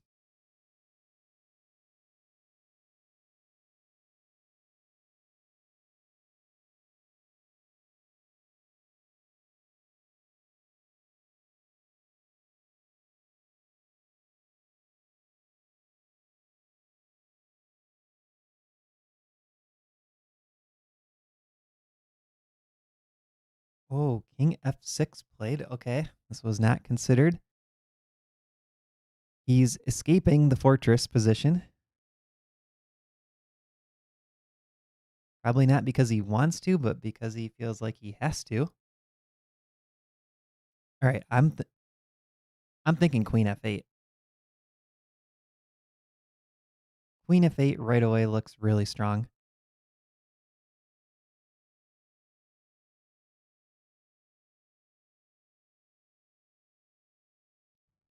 I think the only move here is rook d7. You can't take the pawn because skewer. Okay, queen f8 played. Rook d7.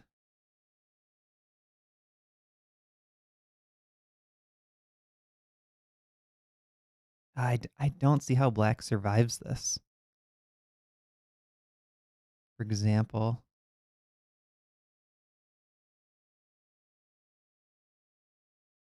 again, it's kind of zugzwang for black. Maybe you go king g3 here. Okay, rook d7 played. King g3, and my idea is I want to play g5 check. Your king moves up. You don't have time to win this pawn.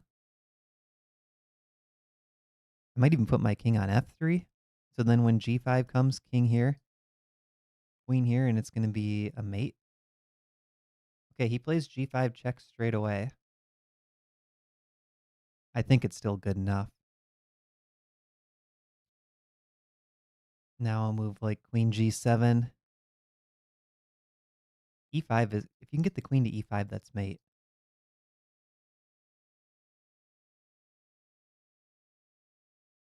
Queen to b8.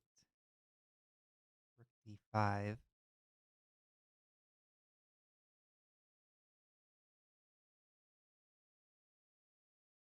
I mean, this looks good enough. Here, here, queen c7. Threatening the pawn, defending this. There's no rook takes because of the fork.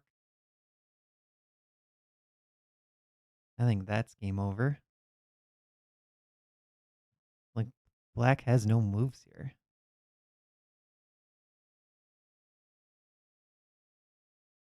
You have to just sort of give stuff up and hope for the best, I think. Okay, let's go back to the game position. So queen b8 looks pretty strong.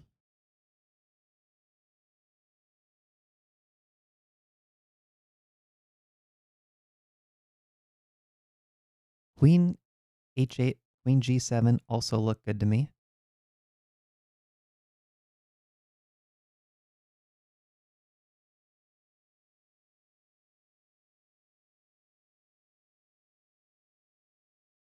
Queen g7 might be the most straightforward. I'm threatening queen e5 mate. And if you move the king,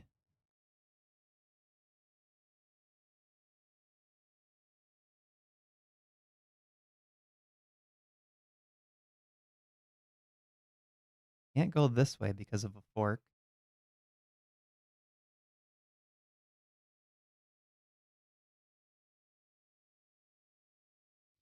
Okay, I will say I feel like the king on h4 would have been better on f3 before going g5.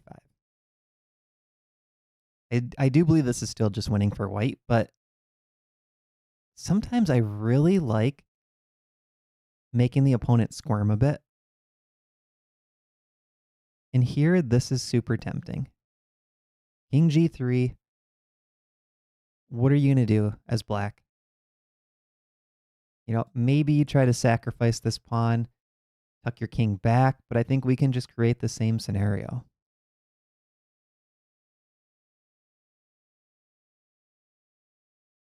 But if our king were on f3 in this game position, guarding the both light squares and the f-pawn, I think that's game over really fast. Because then queen queen g7 and queen f6 is mate and queen e5 is mate.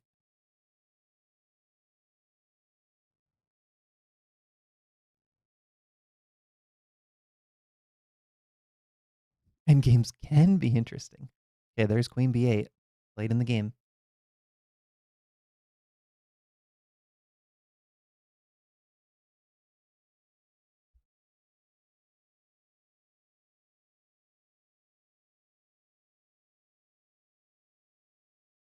Queen to b8 played.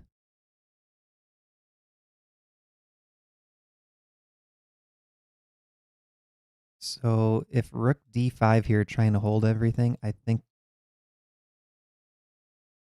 well, probably now king g3. Just use your free move.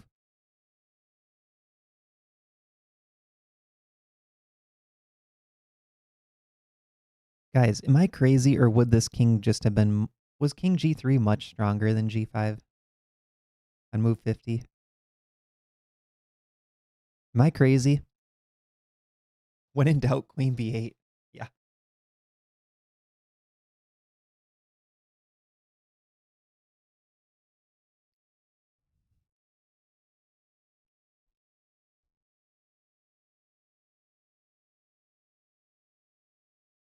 Just wish that king were on f3 to make it cleaner.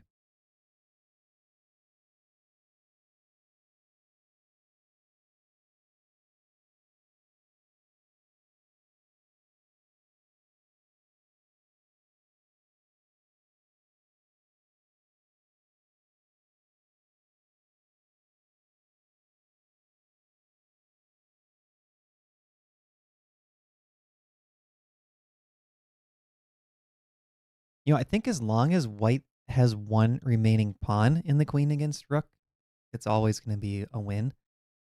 So for example, let's say we get into some sort of race where both sides are taking pawns. If white has this pawn, it should still be winning. What you want to avoid is these pawns being gone and black having king, rook, and pawn over here, for example.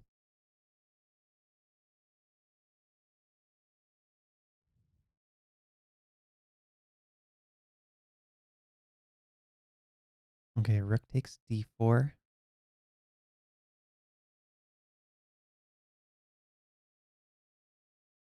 Eshtapada, though, look for the fork. It's actually a mate. Look for the fork that also happens to be a mate. So there's no rook takes d4.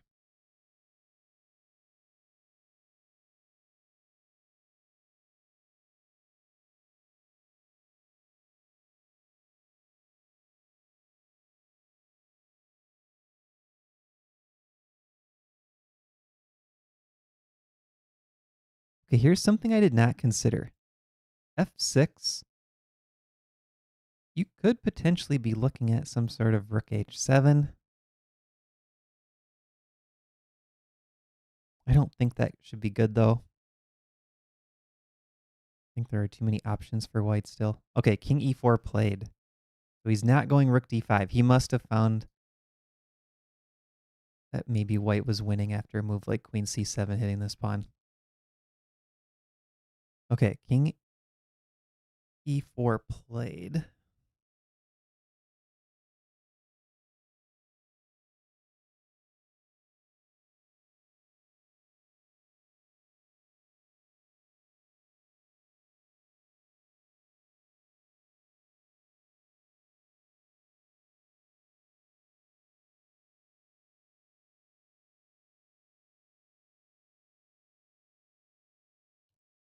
Queen e5 check looks to be the critical line.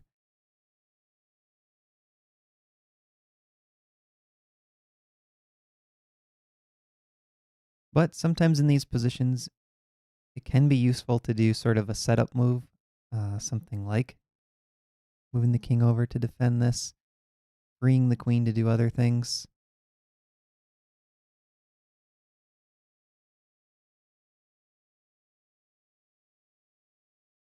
Smithy is saying go queen takes b5 straight away.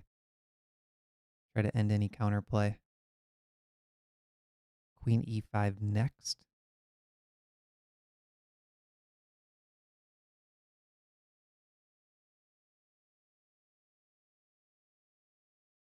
Something like this, probably. And then black's going to hope to hold on. This should be winning for white. Bring the king back over here. This king's out in the open. There's going to be too many forks.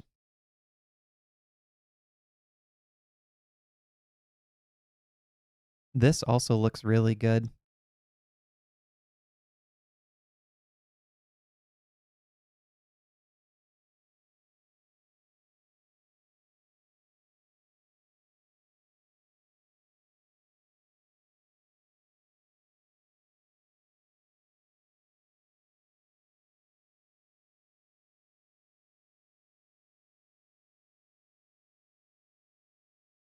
I'm trying to think if you can get away with taking the pawn here.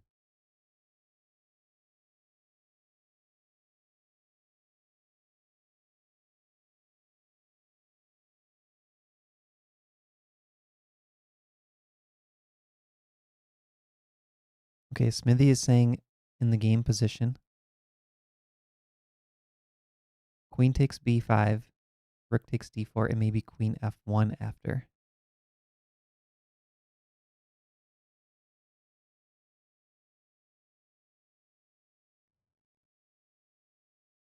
It does feel a little bit passive to me. Maybe king f5. Or some sort of craziness with e5. That's probably not e5 though. Maybe king f5. King g4 right here.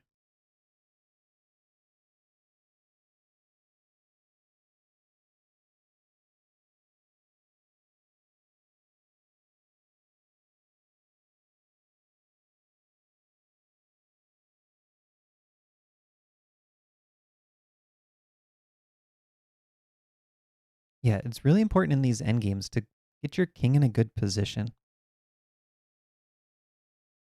That's why I like moving the king so much on move 50.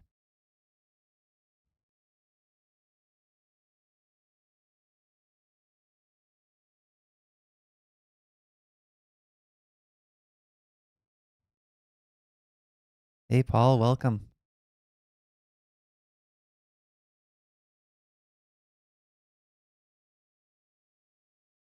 All right, let's go back here and calculate. Let's try to calculate this without moving the pieces for a bit.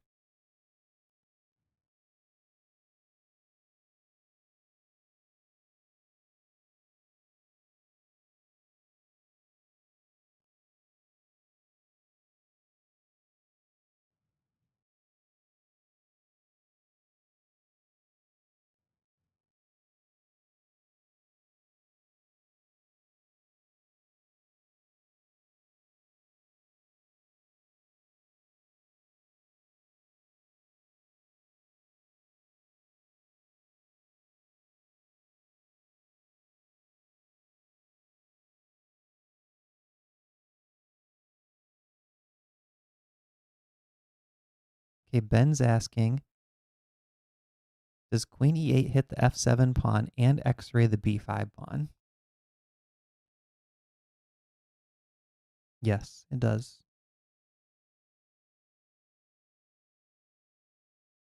And maybe that should be the strategy here. Queen e8, give up the d pawn. Because if you can take f and g as white, maybe that's your clearest path to victory. Queen e8, hitting the rook, hitting the f pawn, and when the f pawn drops, these pawns become extremely weak. So maybe you just go for this right away. Don't worry about the b pawn, at least for now.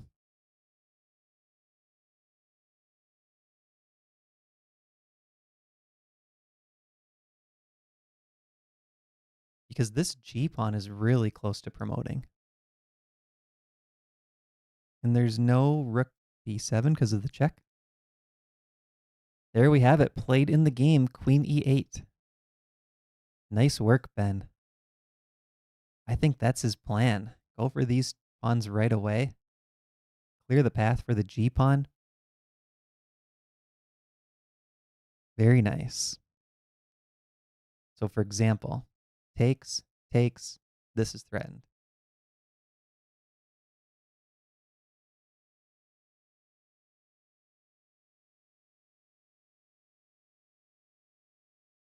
I would imagine something like this is a pretty easy win for white. Queen can come back. There's so many checks, and this pawn is the quickest pawn to promoting.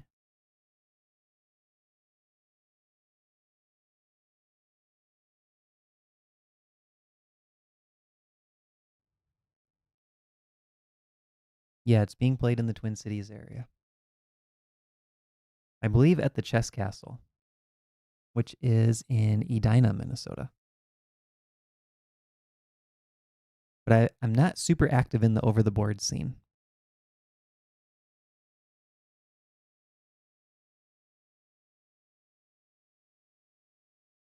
Paul is asking if Minnesota has ice. Yeah, it gets really cold in our winters. Ice and snow. Here we go. Rook takes d4 played. Oh, they're blitzing moves. Okay. So there was rook takes d4, queen takes f7, king f3, queen takes g6. Just what we looked at.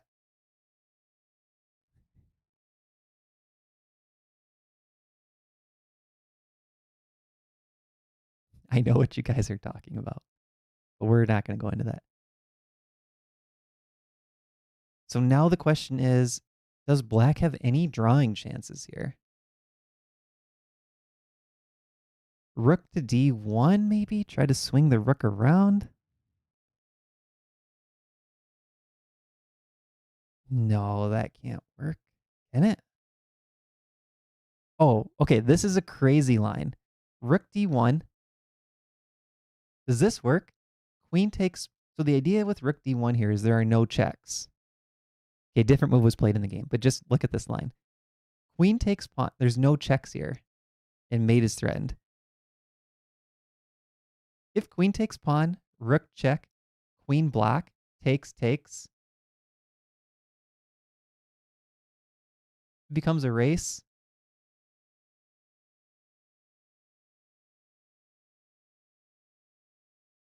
And it's a draw, maybe.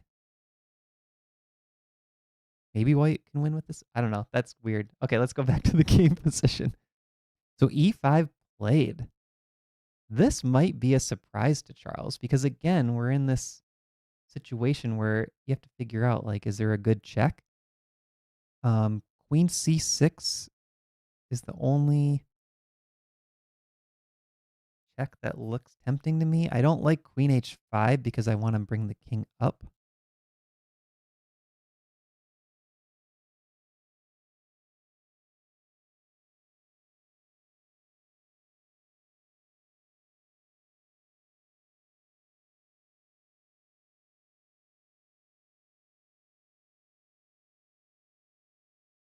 Okay, I'm still looking. Look at this solution. Okay, queen c6 played, but look at this, guys. Queen f6. Trying to win this pawn. Just very simple. The pawn can't push because the rook drops. If rook takes, check. Queen takes, pawn takes, push.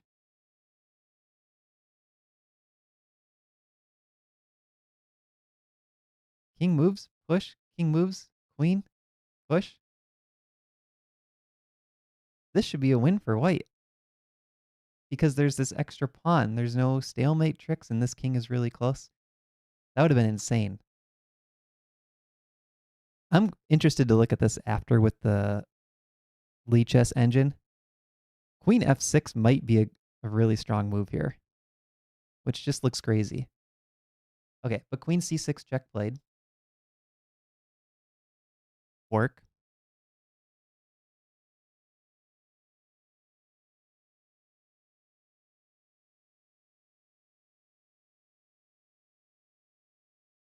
I think it's all falling apart for black. I mean, I don't know if the idea was to get this pawn rolling, but the g pawn is going even faster. White doesn't need to take this right away. So for example, if push, maybe you just push the g pawn. It's happening so quickly.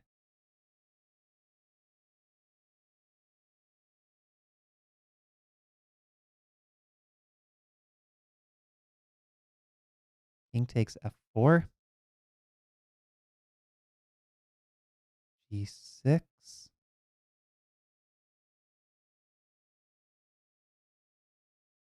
Check. King moves.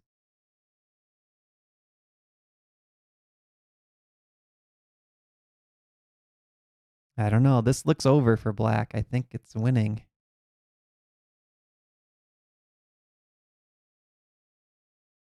This looks like a win for white. I think Charles has done it. Getting very close to winning. Or clearly winning, I should say.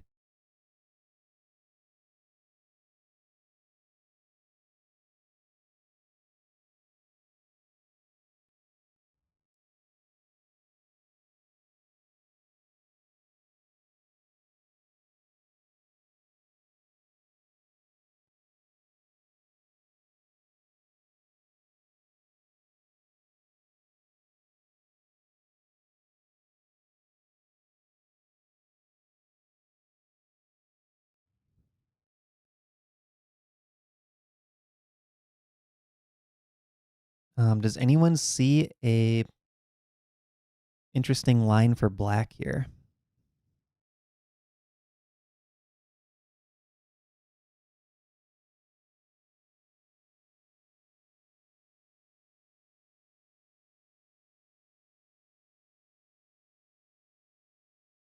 If king takes pawn, maybe king h5 straight away is the strongest. Get out of the discovered checks. Push this pawn next.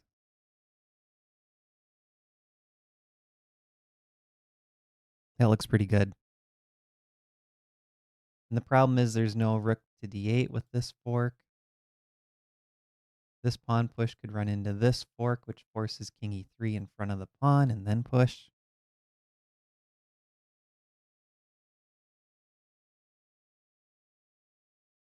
Yeah, I think if king takes pawn, king h5.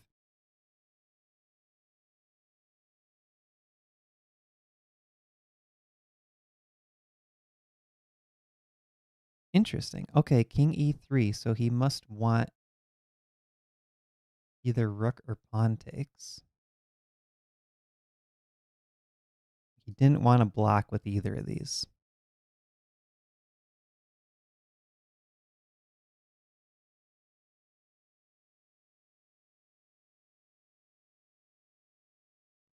I don't know, though. I feel like you could win the game by taking this way, even.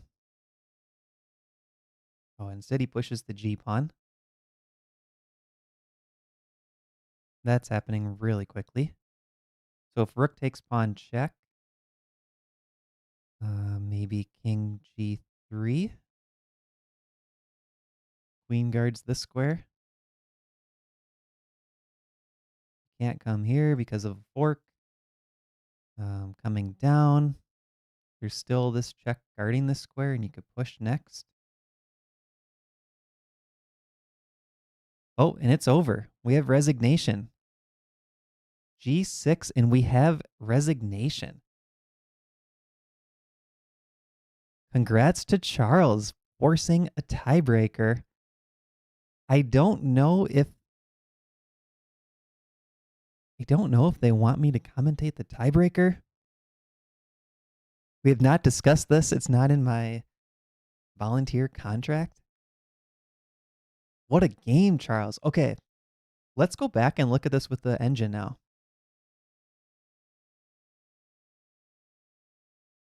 Let's see what happened here. All right, so we had French defense, Tarrasch variation.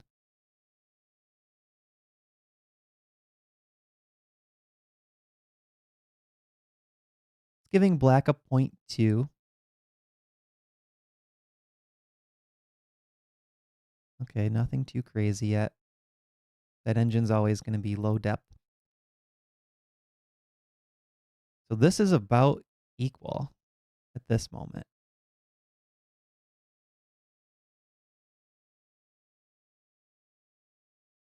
Rook d8. Rook d1.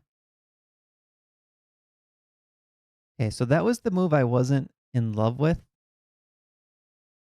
But it's a little hard to untangle. Like if you go knight d7, that's what Smithy was thinking. Oh, he was thinking it on the prior move even, instead of rook d8. But there is this kind of weak pawn, but maybe it's balanced. That probably was the way to go, though.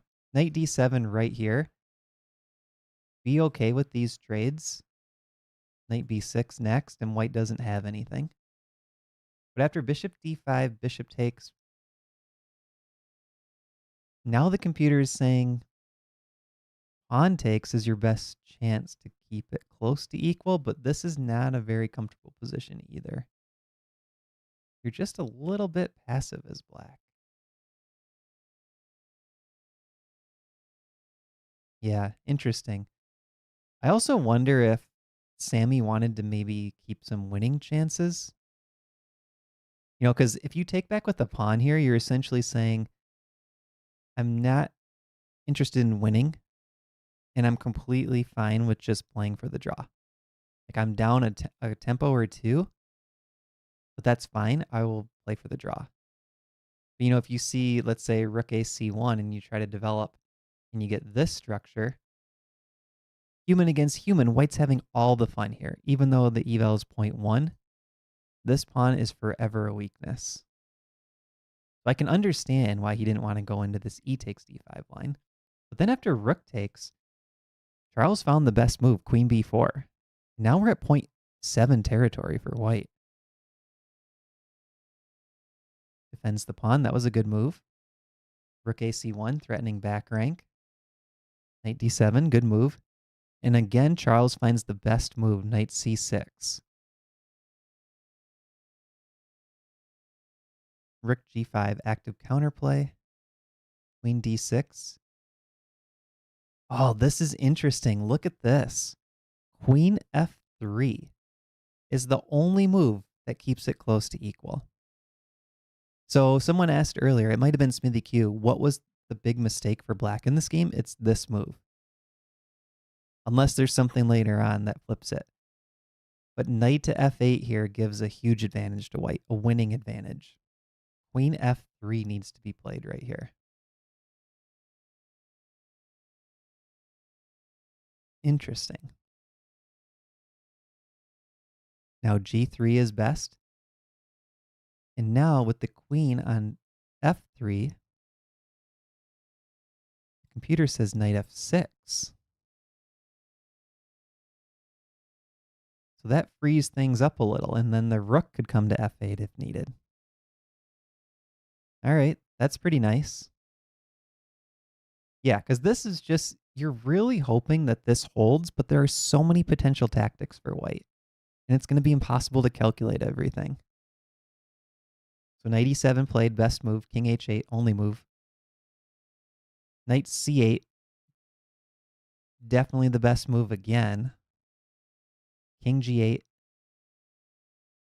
f4, a little shaky.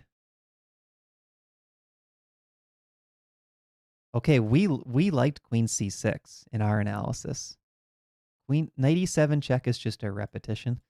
Queen c6 is the top move. So we were right, guys. Queen c6. Try to corral the rook. f4. Still 1.9. That's very close to winning. It's kind of on the border. Rook a5, a bit of a mistake. So probably stronger to keep that rook on the king side, according to the computer. Rook g4. This did feel a bit out of play. Queen c6. Rook takes. Best move. Queen takes. And this was a small mistake too. Queen takes f4 was better. Still at 2.5. Trying to get the queen active with counterplay. Queen b8. Rook takes b2. Rook c8. Yeah, everything here is a +4. Rook dc1. Takes, takes. Here. Takes, takes.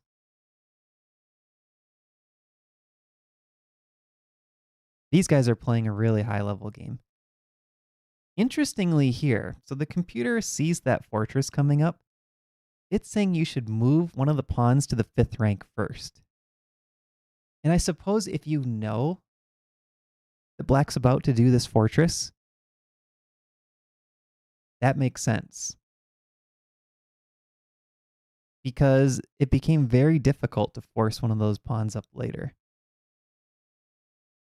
But f5 or d5 straight away and then push the other pawn next with that whole idea of bringing this king up on the dark squares looks really good. Okay, so black does have a chance to hold for a bit here. But I think with best play, this is probably still winning for white. It's just a little bit more difficult. H3, good idea. Gets his G4 in. Is there something better here for black? No, rook A5. Takes. King G7. King F3. Check. Yeah, this is +4. Queen B8, good move. There really was just nothing for black to do to hold this position. Queen F8, strongest move. Check. Now it's +9.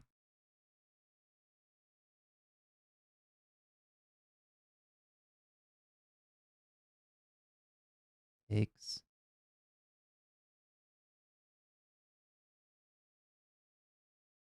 That's a really good game by Charles. I don't think Charles made any mistakes in that game. Really well done. And Sammy played well with the black pieces too.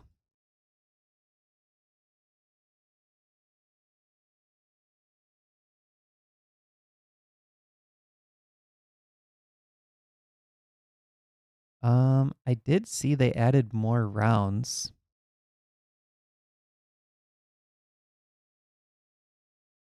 So we'll just have to see. If they show the tiebreaker game, we could look at it.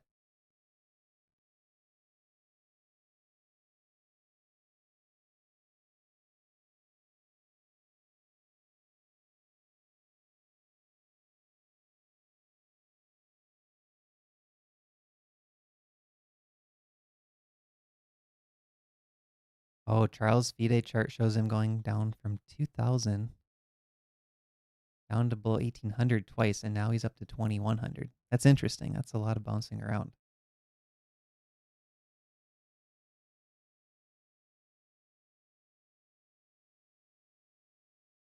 Okay, we'll have to see. Oh, let's do the ChessGoals course giveaway.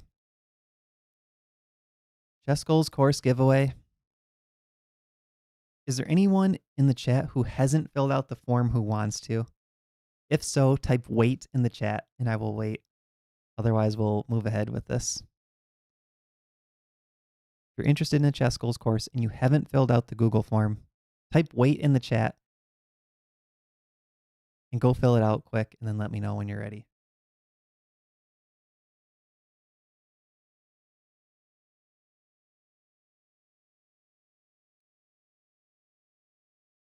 We have 20 people watching. There are 27 entries.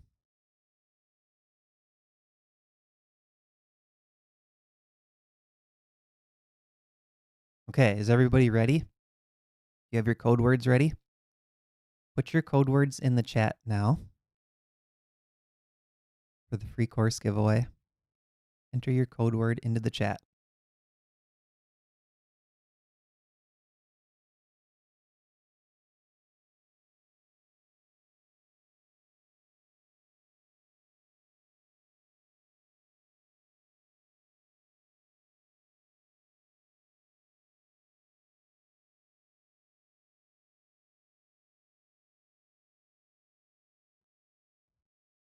Okay, see the code words rolling in?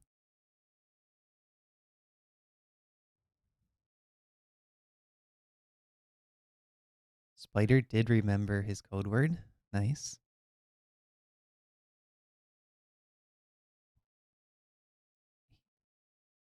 Yeah, I see 8 code words so far. 1, 2, 3, 4, 5, 6, 7, 8. So what I will do is a random number generator, and it's going to be the order that I see the code words on my screen.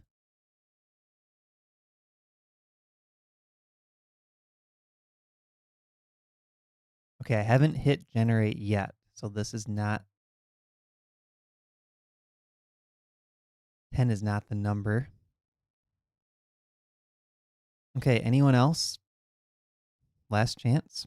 1, 2, 3, 4, 5, 6, 7, 8. I see 8.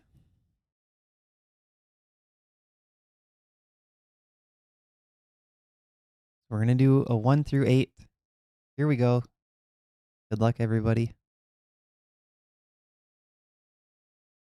3. 1, 2, 3. Chess librarian.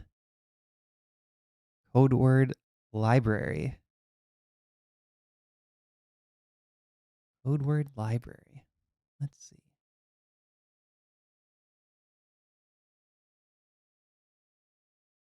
Oh no, the timing. You want the French defense course after we just saw the French get demolished? Chess librarian, do you need a chance to change your course up? Are you sure you want a French defense course? Are you rethinking your life choices?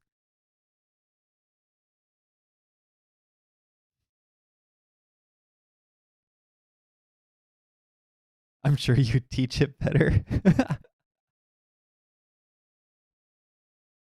Congrats, chess librarian. That's awesome.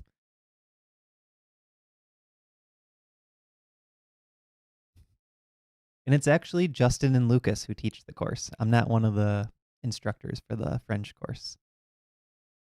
He needs to learn how to avoid that scenario. Nice.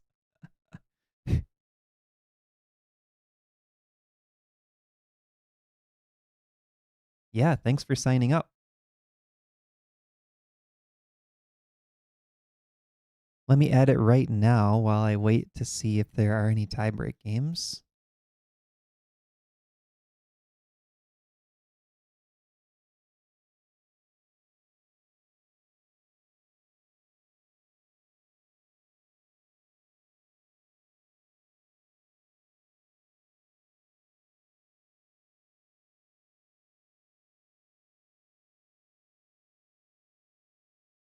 I'm just working on the other monitor here.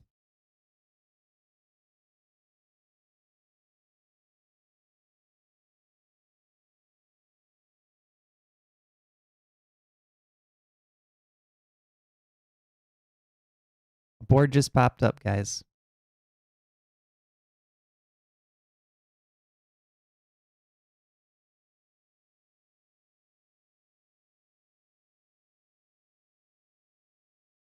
Okay, librarian. The French defense is in your ChessGoals account.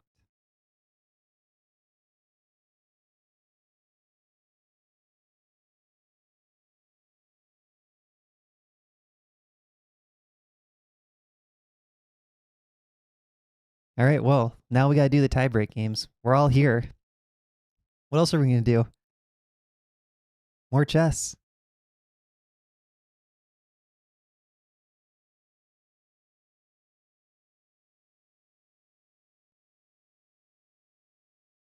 Yeah, Smithy, thanks for watching. I'm glad everyone's been here.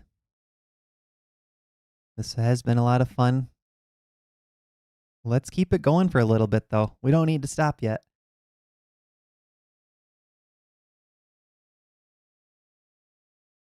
Okay, I got word that they are trying to figure out if they are for sure going to broadcast.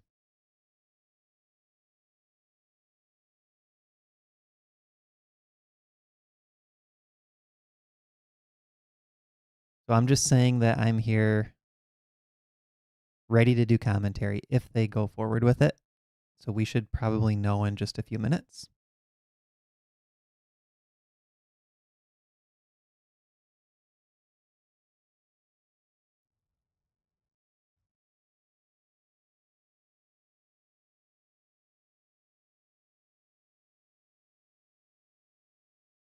Pressed a J here for the tiebreak.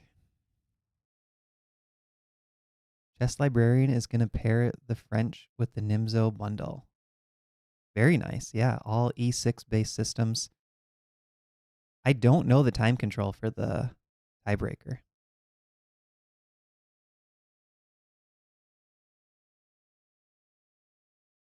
Ashtapada, thanks for watching. Have a good night.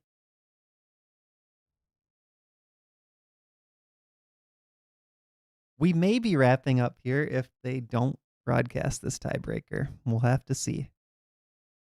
I don't have any of the details, actually. I'm going to go on the Minnesota State Chess Association page. Maybe they'll have some details here.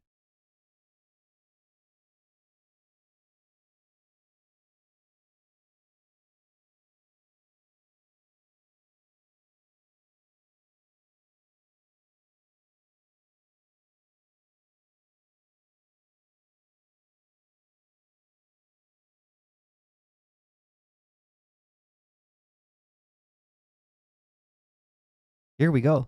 They're playing. Okay, so it appears they're doing 25.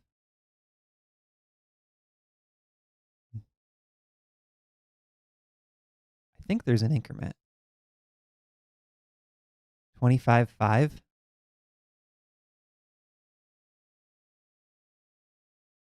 It's 25 plus something. 25-2. Okay. Anyways, we now have Sammy with white, Charles with black. We get a Sicilian con variation. Let's just, for one moment, go look at round one. See what opening they played in round one quick.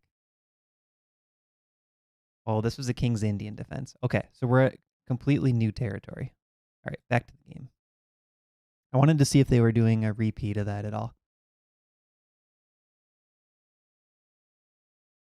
Okay, so Sicilian con variation, bishop d3, bishop c5, knight back, bishop a7. This is all theory.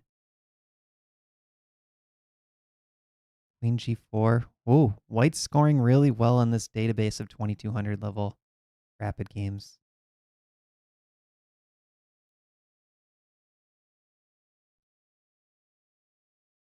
So it looks like the black king is going to be in a little bit of danger here.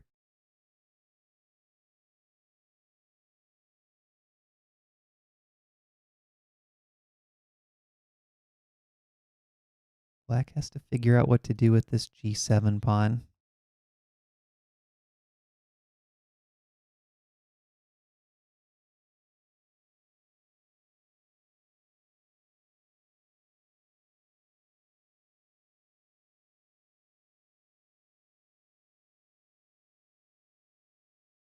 What would you guys play here? King f8, g6. Here's the master database on Lichess. 9 games. 4 are g6. 3 are king f8. 1 knight e7. 1 knight f6. White is winning 78% of the 9 games. What is that? So I think it's saying 7 wins for white, 1 draw, 1 win for black in 9 games. Whew. Now I'm pretty sure it's a 2-game tiebreak.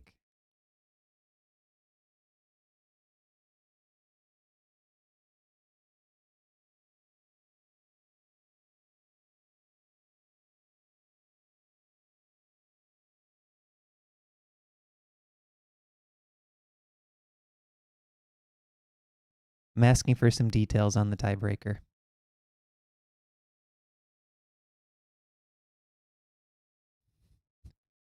Presta J would sigh and play g6. Knight e7 most combative. I mean, we just saw a really sharp attacking game by Charles. And game 1 was a very tactical game. I'm expecting a knight e7 here. Or a knight f6.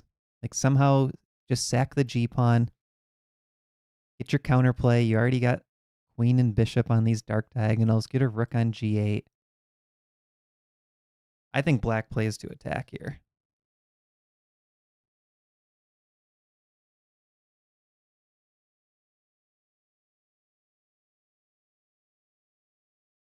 There is knight e7. Okay, 1 game, Joel Benjamin.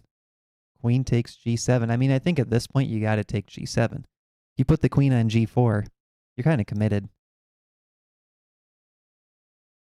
You got to take g7.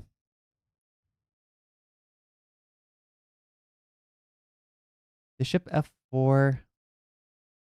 Maybe e5 in that case. Now that the knight guards d5. But that's interesting, bishop f4. I could see that being the move here too. Let's see on Lichess. Oh yeah, bishop f4 is played. Okay, let's bring in some more games here.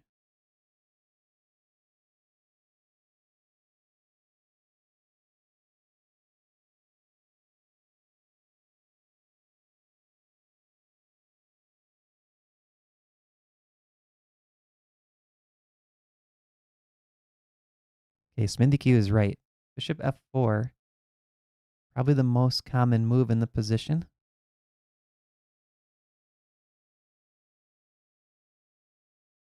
Man, white is scoring so well in these lines. d6. Now queen takes g7, rook g8, queen takes h7, rook takes g2, and queenside castle. White wins all 3 games here. And bishop f4 was played in the game.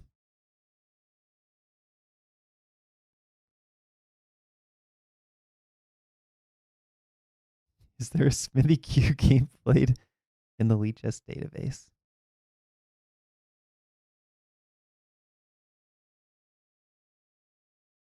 The other line is pawn to e5. Queen takes g7 right away. Most common. Rook g8. Queen takes e5. Queen takes. Bishop takes. Rook takes g2. Bishop g3. Bishop f1. Bishop h3.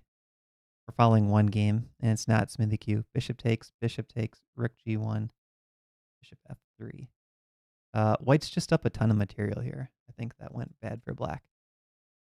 So that's interesting. After e5, you can try to take this e5 pawn. And this is looking pretty good for white, I think. Charles is getting low on time. Let's go back to the live position. I think we will probably see d6. But I'm liking white's position a lot. I think this opening went wrong for black.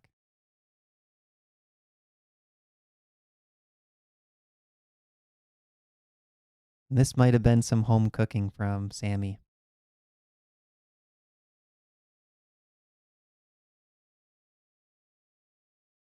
If Charles is known for playing the Sicilian con,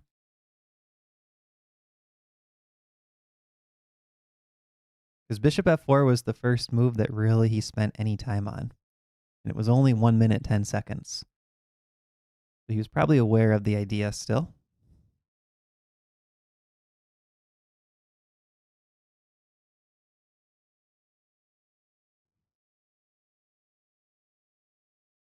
Okay, let's go down this line again. I think we're most likely to see this. d6. You could queenside castle right here if you don't want to take. But this seems like it should be the best. You're getting 2 pawns and then queenside castle. f2 falls, but you have a passed h pawn, and look at these pieces for black.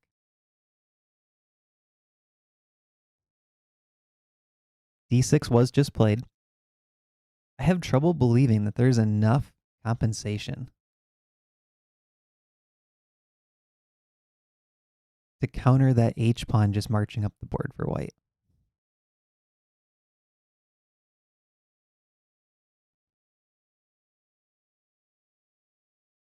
Oh, that's just dirty. Bishop takes d6. Smithy Q is saying queen takes bishop b5 check with a discovery on the queen.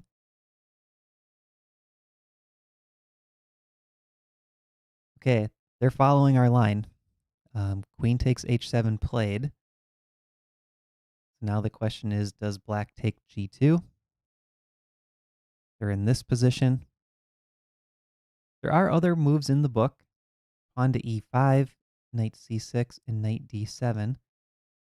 Knight c6 did get the win for black. But keep in mind, white is up 2 pawns here. So if you go knight c6, oh wow. We're in new territory. Knight d7. 2 pawn advantage for white.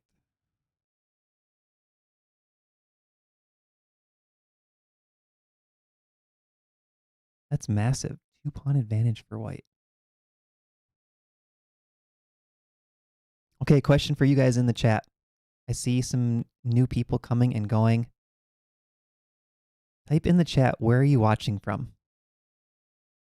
We have not seen anyone from Minnesota yet with the courage to type in Minnesota.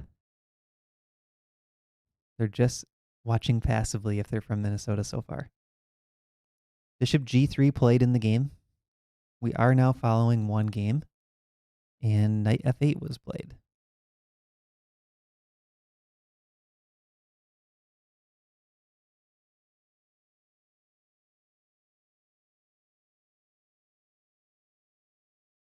So knight f8. Is the idea that this queen is a little low on squares?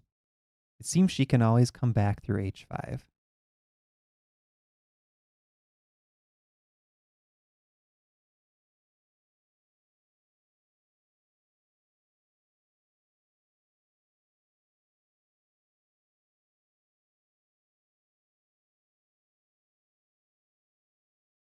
Seems like that queen can always come back.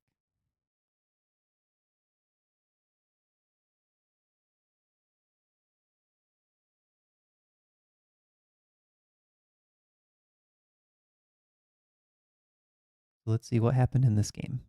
Knight f8, queen h6, bishop d7, queenside castle, queenside castle.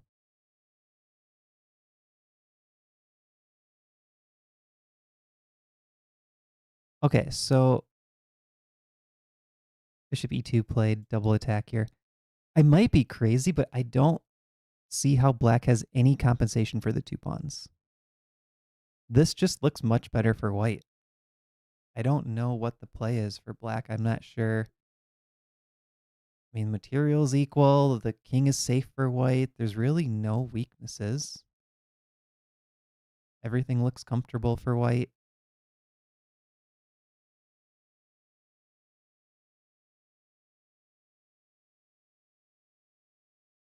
And if we look at the game clock, 22 minutes to 12 minutes.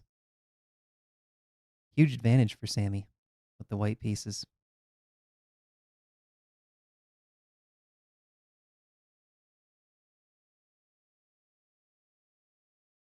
I feel like the plan should be try to trap this queen somehow or put her in a square where she's uncomfortable.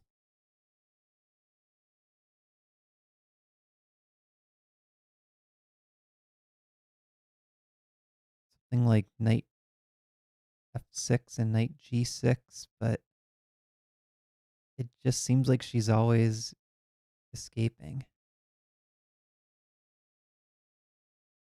I don't think you can really stop her from getting out.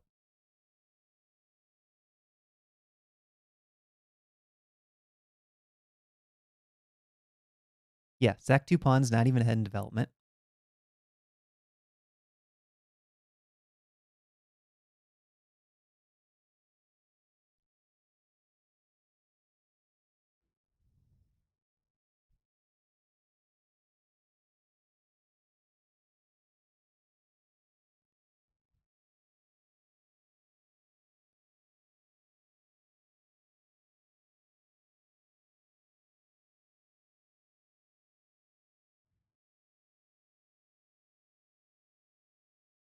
I'm trying to think what I would play here as black.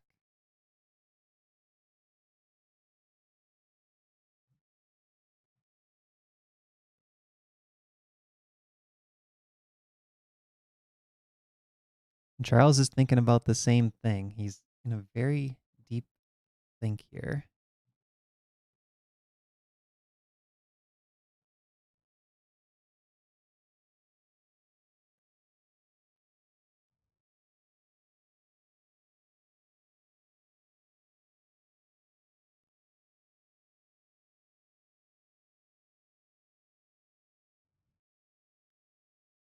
Okay, knight f8 played. We're following the one game in the database. Queen h6 was played in that game. To me, queen h5 looks more natural. I like e2. Okay, queen h6 played.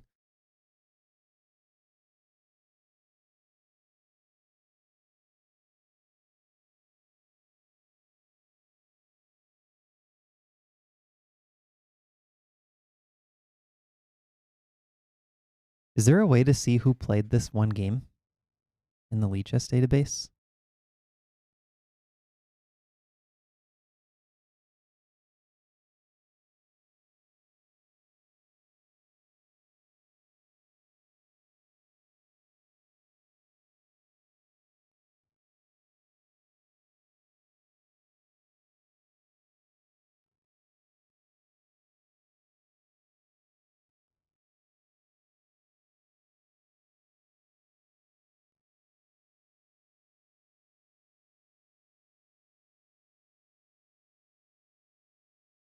Presta J, what do you mean?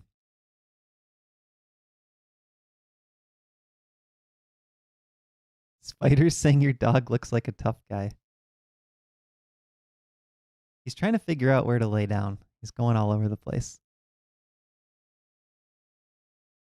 Okay, E5 played. Dog cam, yeah.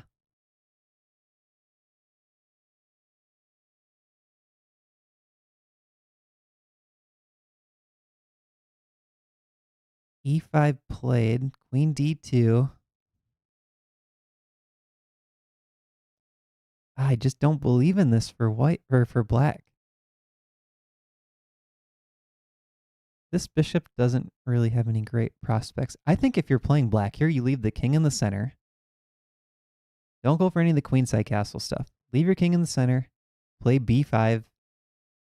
Bishop B7, knight E6, B4. And just try to attack. You're down 2 pawns, make it messy.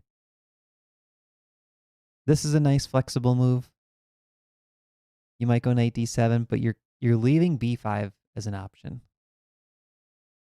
I think that's the idea here. Try to make white guess.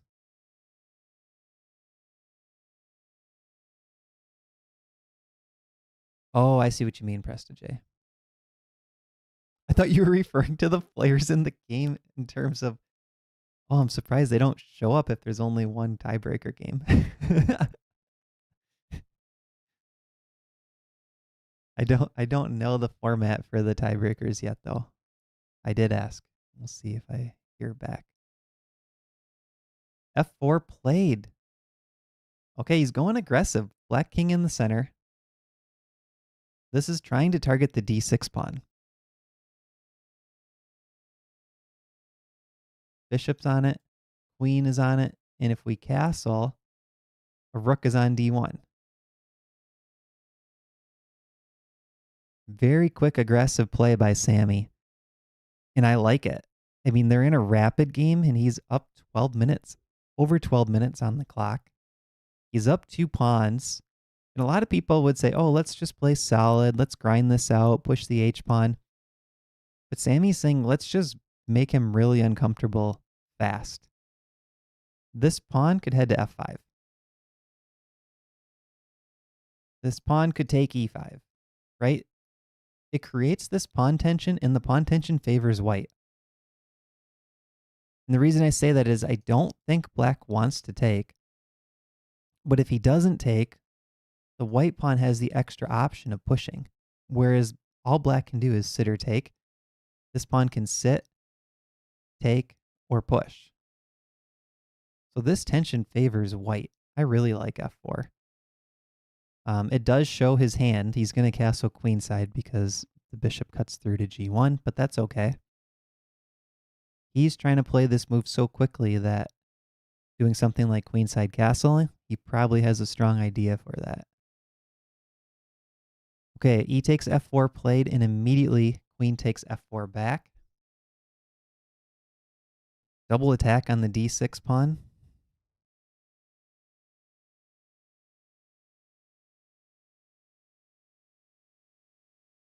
Afanu is saying the last game to reach move 897 was Goletiani versus Benjamin from 2006.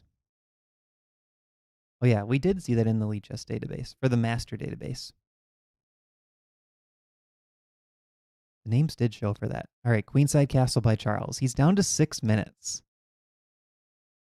Oh, maybe we could see the increment, because queen takes F4 was blitzed out. He did lose 2 seconds. Now, for USCF games in the United States, 25 plus 5 would count towards like a regular game, your regular USCF rating. And at 25 plus 5, you would be required to notate until you're down to 5 minutes. I'm thinking they're probably playing 25 plus 5 and they're required to notate. Okay, queenside castle, knight g to f6. So black is getting the pieces out. But look what Sammy set up. By playing f4, he dislodged the e5 pawn. Now has pressure along this diagonal with a really strong bishop. This pawn is also being eyed. And queen f1, is he looking at ideas on a6 potentially?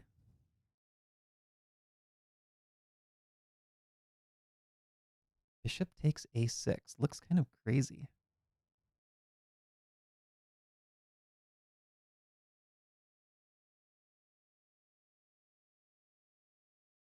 But it is 3 pawns. I mean, black would have no pawns left almost.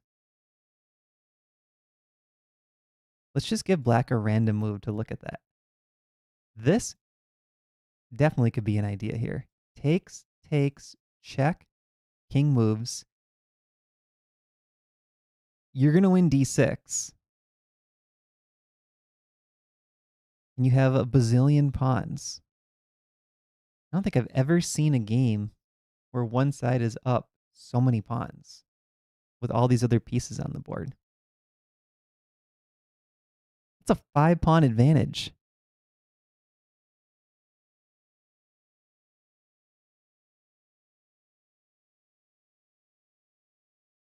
Smithy, I think it's 5 pawns for the piece. That's just craziness. Fun but unnecessary. I mean, this also looks tempting. Takes, and maybe drop the queen back somewhere. Just expose this king with all these other pieces on the board. I don't really even know where you'd put the queen. You know, I'm thinking if these knights are able to jump in soon, this could get very dangerous for the black king.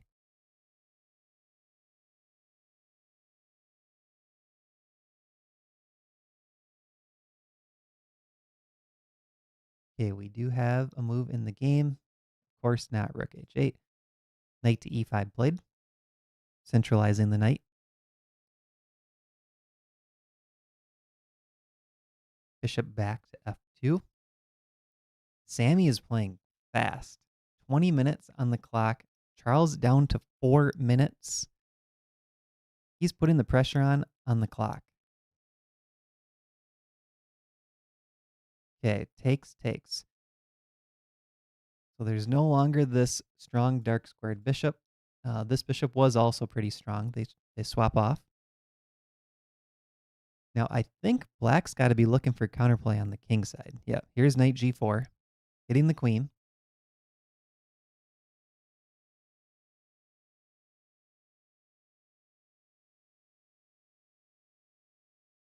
You play queen a7 here.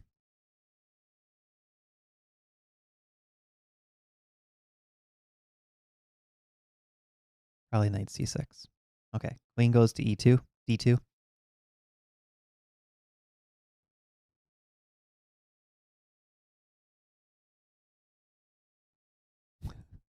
Smithy Q, too soon.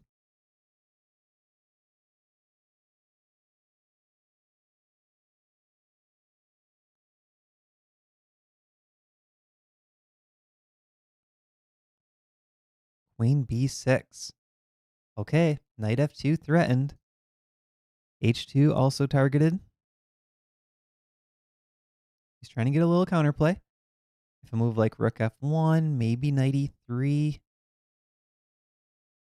We've seen Charles do some damage with a knight on his 6th rank. So the 3rd rank in this position. There's rook f1. Does he go knight e3? There is rook f2. Oh. Okay, there might be a little bit of counterplay here for Charles. The rook is lined up with the queen. You know, maybe d5 could be something coming up.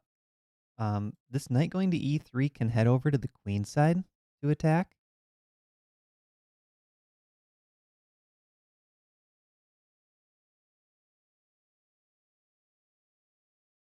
Oh, knight e3, queen f2 pins it to the queen. That does ruin some of the fun.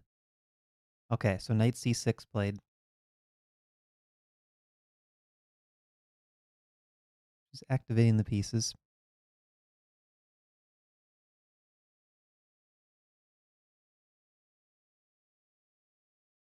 Bishop takes b3 could happen at any moment. All right, we see h3, knight e3.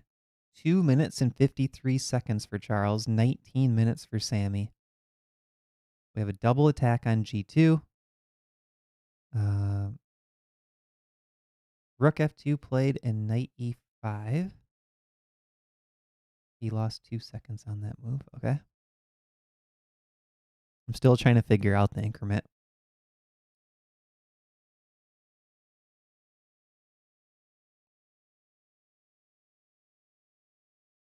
I mean, he's doing a good job, Charles is, of getting every piece active.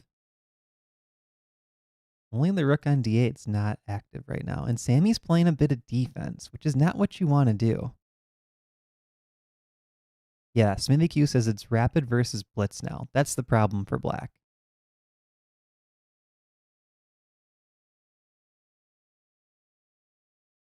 The clock's just getting too low.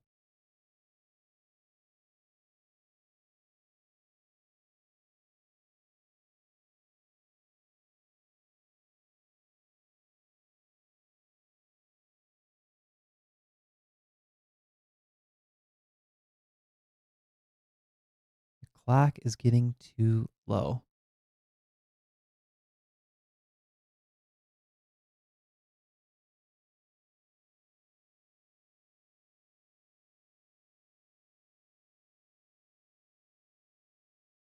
Yeah.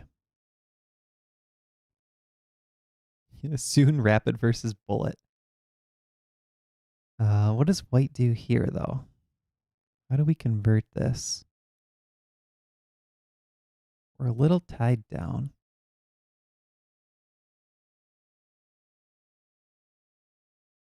Rook e1 is the move that I want to play, but the problem is knight takes d3 check is a threat here. And if queen takes, we lose g2. And there's this x-ray. And if pawn takes, bishop takes b3, pawn takes, queen takes, maybe? Oh, he goes for it. Okay, rook e1.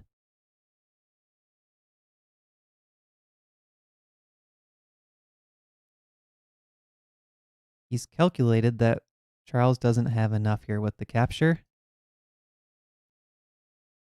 One interesting thing when you get in this scenario, and I'm not saying he's doing this, but if you play a move like rook e1 and you're the stronger player, you have so much extra time on the clock, sometimes you can bluff a move like this. Like you can just pretend, yeah, I'm pretty sure like nothing too bad's going to happen, but I'm going to show the confidence that there's literally nothing for black.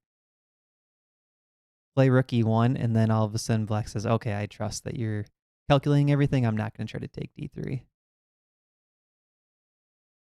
Okay, back to the game position. That's my chess psychology. Moves are coming in quickly. Rook down to g3. Again, trying to keep everything as active as possible.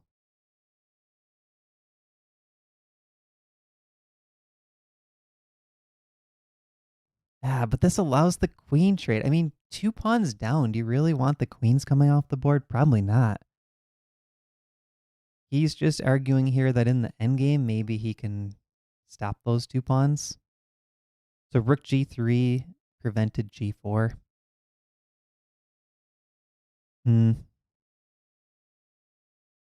This has to be like 95% chance that white wins.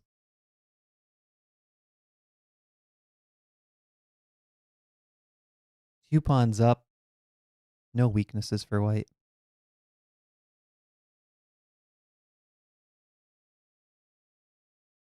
So probably black needs to get like a rook and pawn endgame.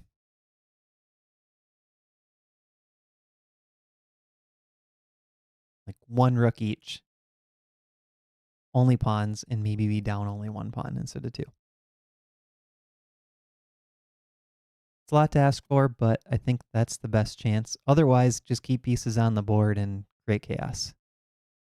That's probably option one, actually. Keep pieces on the board, make things complicated.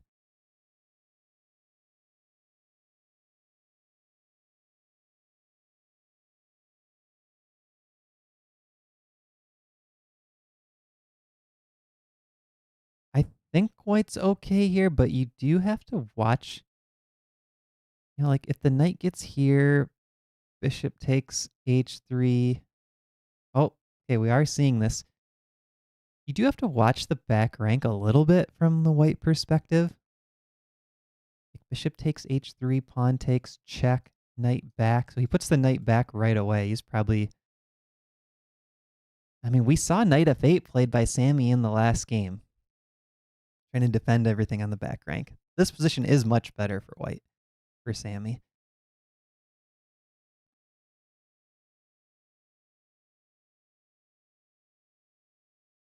Yeah, KFP Renegade is saying if white goes knight takes bishop, there are connected passers.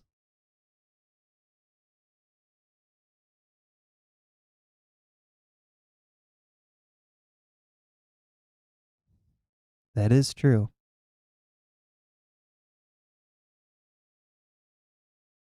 That might be the idea with king d7, take back with the king.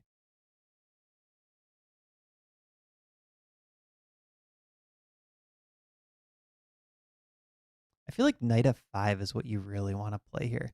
Kick that rook out and go g4. Okay, instead he went b3 and the knight retreated.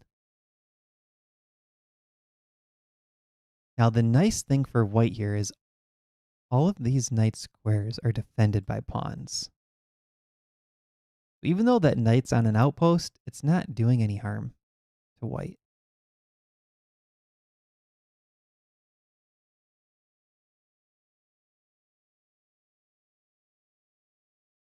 Okay, that's a nice move. Because what I was saying is I really want a knight on f5, kick the rook, and go g4. And now the knights both come to this square. So if knight here, bishop takes, knight takes, rook moves g4, I think we're going to see it. Probably knight f5 here. And get these pawns rolling. That knight sits really well to help defend these pawns. This looks too good not to play.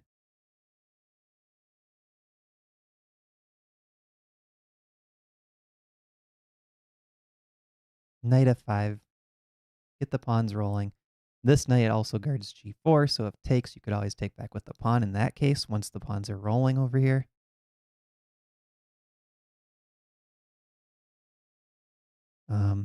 This is something to calculate, I suppose, because that's defended twice if our rook moves off of f2. Oh, interesting. He takes c6.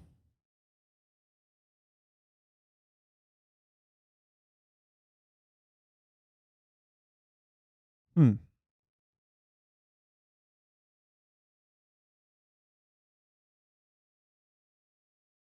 Are we going to see knight f1? He keeps putting his knights on the first rank. We're going to see knight f1, kick the rook, and then g4. And go for, like, knight versus bishop imbalance. I could definitely see knight f1 here. King d2 and pawn d5. Barely over a minute for Charles. 13 minutes for Sammy.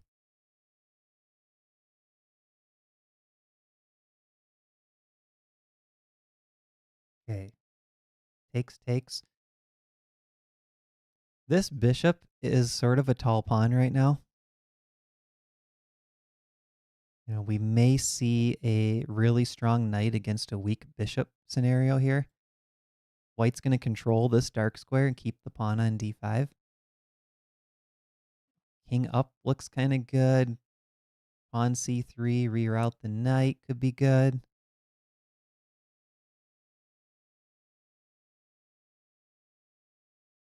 King sits pretty safely here. There's no rook checks.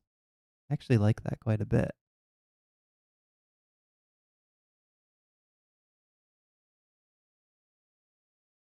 Something like this. Maybe put the rook on f6, threatening a fork.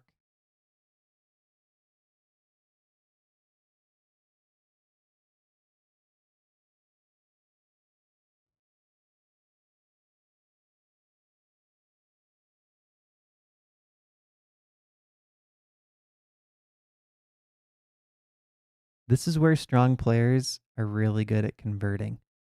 Now, Sammy's probably just calculating what's the lowest risk way that I can easily convert this position. And he probably knows which rook and pawn endgames are winning. And he's calculating, can I trade knight for bishop at the right moment? Swap a pair of rooks? Be up 2 pawns with connected passers, something like that. Cruise to a win.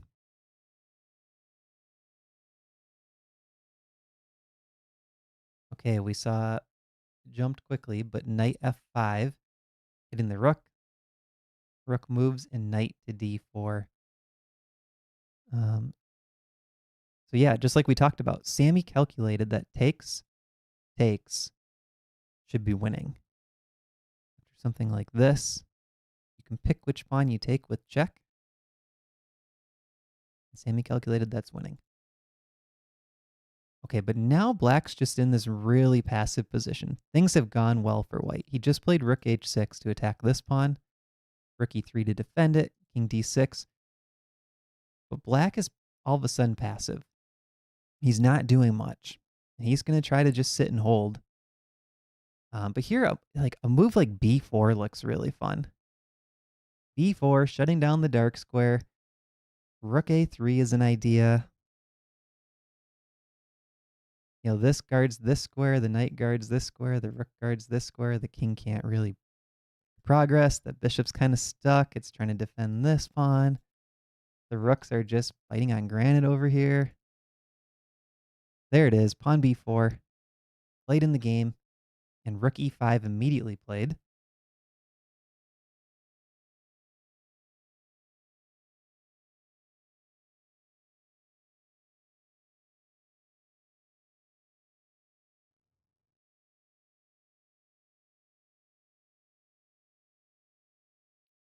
So I think the idea is if rook a3, maybe rook here hitting the knight. But rook takes a6 is coming with check. Okay, so maybe the idea is rook here, bishop c8, trying to defend. Oh no, but knight f5 check. Okay, this just looks too good. Here, knight f5 check. If bishop takes check, this rook drops.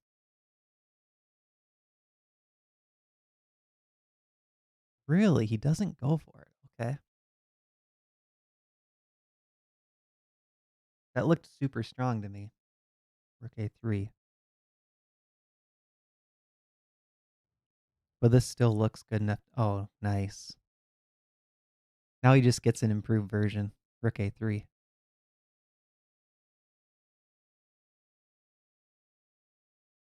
He got a free move. This is over. 40 seconds for black. He might resign here. Or we may see bishop c8, knight f5 check. Something like that. This is over, though.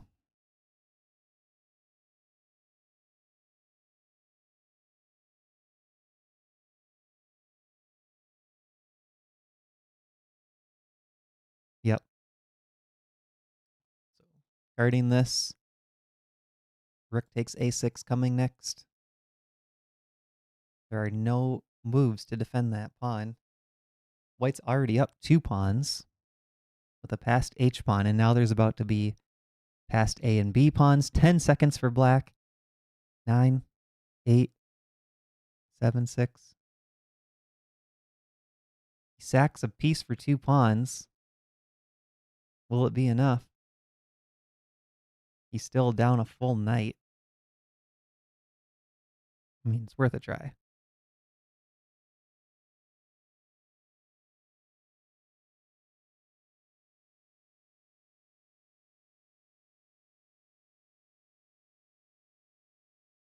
Sammy's just going ultra solid now. Puts a rook on d3. King can go here. The knight guards this, and then these rooks are kind of free to move.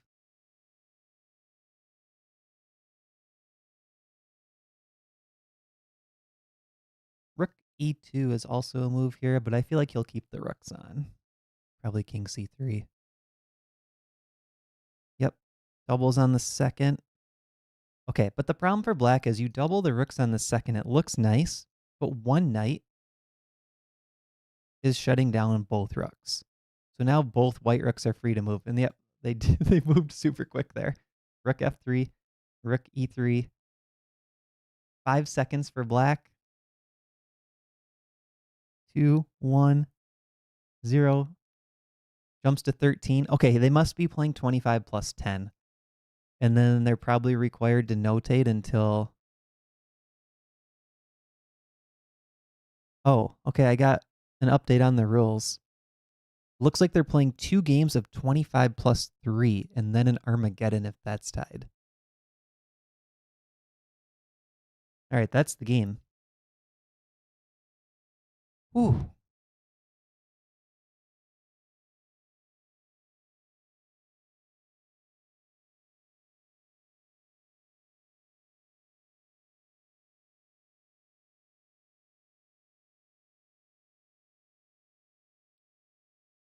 Yeah, white was just up big right out of the opening. Look at this. Plus 2.8. Even here, plus 3. So queen c7 was a mistake, according to the computer. Queen g4. Knight e7, another mistake. Bishop f4, strongest move. So we're 9 moves in. And Sammy was a plus 3.2 already. That's insane. Okay, let's just mouse through this quickly. I don't think there was really any chances for black to come back. Plus 2. The computer likes d5 multiple moves in a row here. d5 again. So it looks like that might have been the best chance. Play for d5. But the problem now is white was pretty easily defending everything. Plus 3, 3.5, plus 4, plus 5, plus 4. Sack the bishop. Now it's 5.5, 5, 5.5, 6, mate in 4.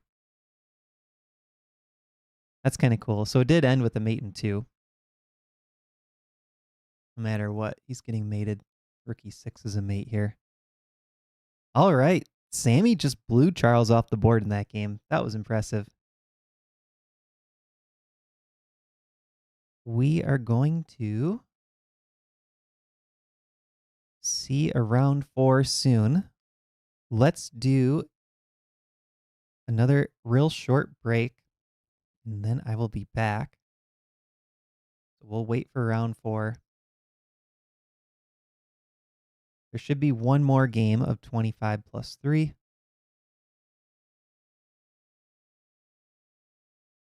And I will be back in a few minutes. Could be 2 minutes. Could be 6 minutes. Could be 3 minutes. Okay, I'll be back in just a second.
All right, I'm back. I don't see a round 4 posted yet.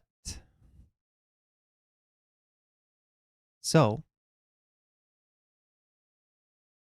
we're going to do another course giveaway.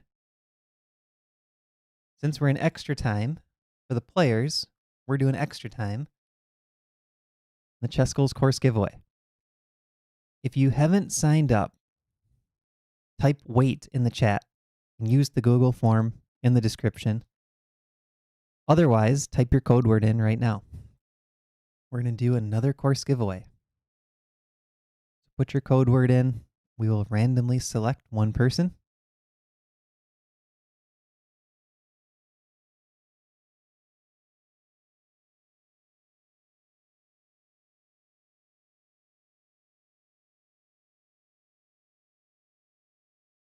Okay, they are going on the next game, so we'll be quick.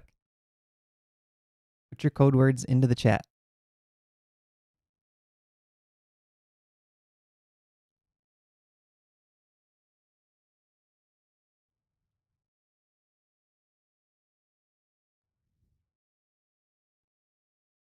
Chess Librarian is saying good luck, y'all.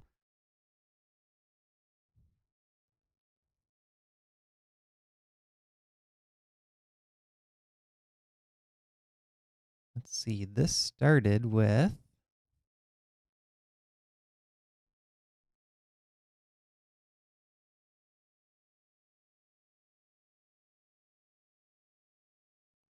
we see E4 again by Charles going into another French.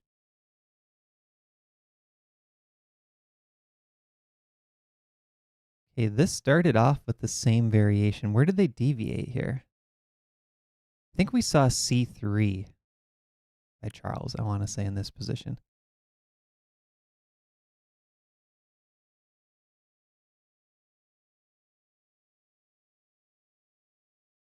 Okay, this should be interesting. We get this big kingside expansion for white.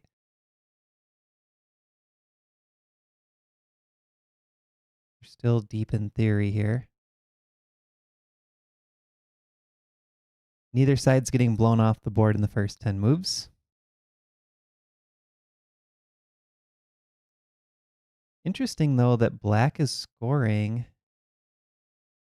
a little better than white. In 108 games, black wins 48%, white wins 44% in the Lichess database. No games in the master database. So the Lichess one is based on these metrics, 2200, 2500, blitz and slower. Rook b1 follows 6 games.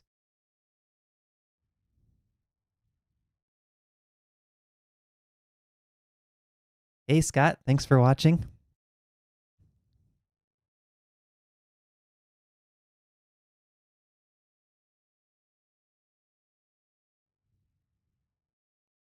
Yeah, black has not been okay in this series.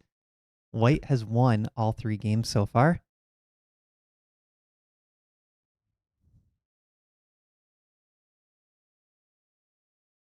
So after rook b1, 5 games with a4, 1 game with f6. So usually the idea with this sort of pawn structure, the black pawns point to the queen side. So black's looking for a queen side advantage over here. White has the pawns on e5 and f4, has a lot of extra space over here on the king side. So look for white to attack king side. And I think this is a good choice by Charles because this is a must-win game. He needs to get some kingside play going. Okay, so Sammy plays the queen back to d8. Clocks are pretty even. The position looks pretty balanced to me. They just left opening book theory. I would expect a move like f6 maybe, trying to counter white's play in the center, but you need to make sure it's safe. Queen d3 played. Interesting. Queen d3 points at h7. we could see some sort of fishing pole attack here. If you don't know what that is, that's when black plays a move like h6, and you play your knight to g5 still. So I'll just give black a random move here. I don't even know what move to give him. Knight g5, and if pawn takes, you threaten mate, and if g6, you bring the queen over and threaten another mate. And something like this can get very uncomfortable for black. You don't really want to play g6 because that softens your kingside position. So let's see if we get something like that. The bishop back to e7. So we've just seen both of these pieces retreat, trying to defend along this diagonal. I think we're in for an exciting game here. It looks like, yeah, Smithy Q said in the chat, it looks like h4 and knight g5 are coming. And we might see a quick attack from white. And I don't see a lot of counterplay for black at the moment. It's also not easy to play f6 because there is knight takes e6 with a big fork. This f-pawn cannot move. And if knight takes d4, that probably will be a decent move at some point.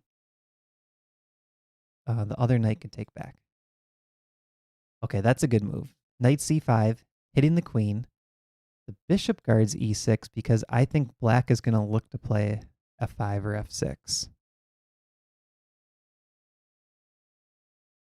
Yep, Afanu just said that in the chat. Knight c5 and then f6. So we may see it right here. Queen back to c2 for white. There's f6. He's fighting back on the king side. So now the question for white is, how aggressive do you want to be? You castle kingside, give up some of your attacking chances, or do you leave the king in the center, see what you can do? Push the h-pawn.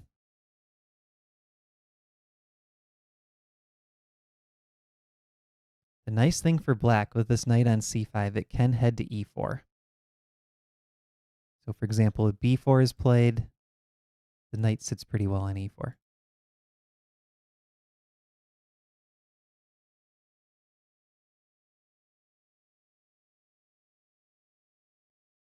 Fanu is saying, I think black is in the driver's seat this time.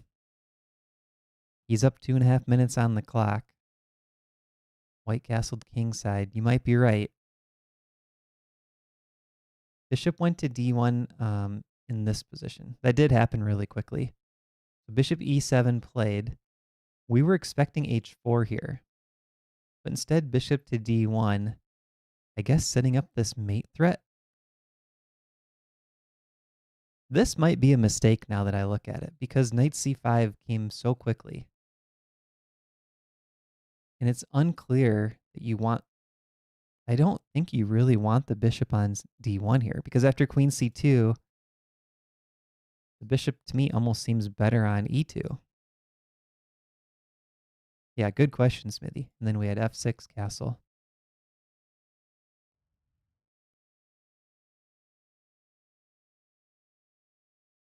Okay, so then f takes e was played, knight takes c6, b takes c6.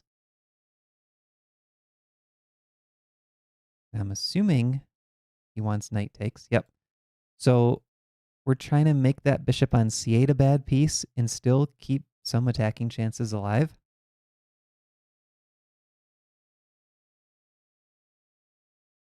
Yeah, I think you're right.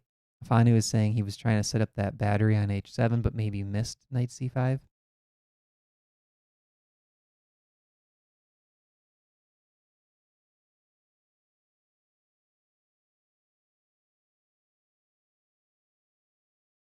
Oh, the eval bar is showing on the live board. I meant to turn that off.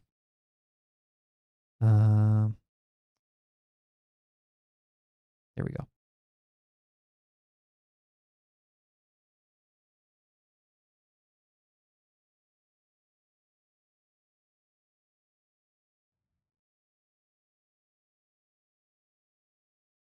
Okay, b4, that makes sense. Probably Charles still wants to set up something against h7. Bishop to a6 is looking really annoying now, though. Not on this move, but I think that's coming up soon. I would expect knight e4. The knight can head back to f6 to help defend.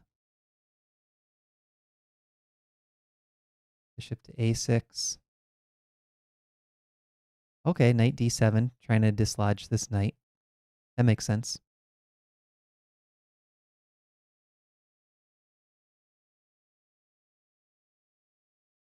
And it's kind of highlighting how clumsy the bishops are for white.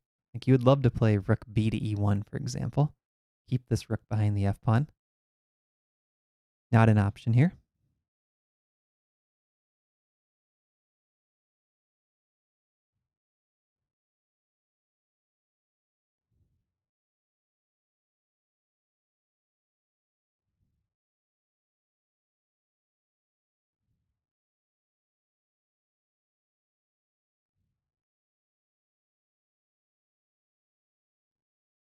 What do you guys think the eval is in this position?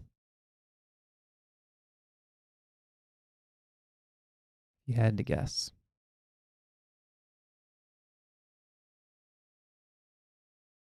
You may have saw the eval bar earlier.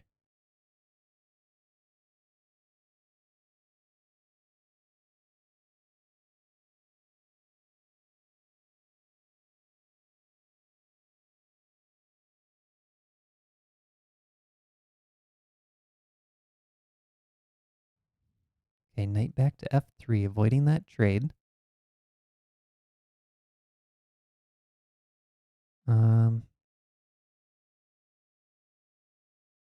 I think some combo of bishop a6 and e5 looks nice for black. But maybe he feels his position is a little better without doing those trades, like no need to simplify.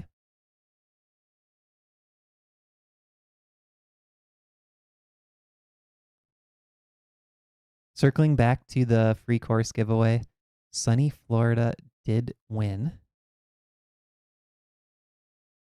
He asked for the Carol Khan Middle Games course, and it is now in your account.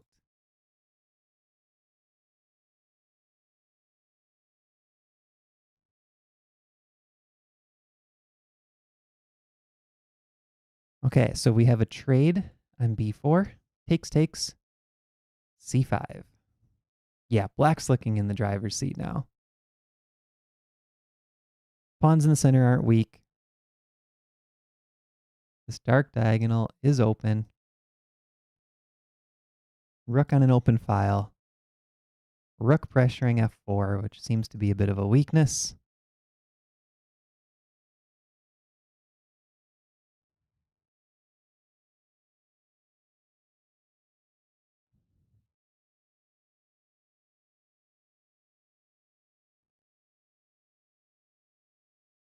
(16 minutes to 14 minutes).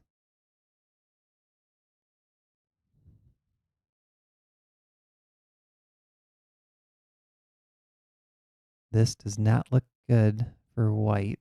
You know, I think the eval is probably like, if I had to guess, minus 0.7, minus 0.5. You know, it's not a massive advantage for white, but it just feels like, sorry, for black. Not a massive advantage for black, but it just feels like black is in control of everything at the moment. And white's stuck reacting.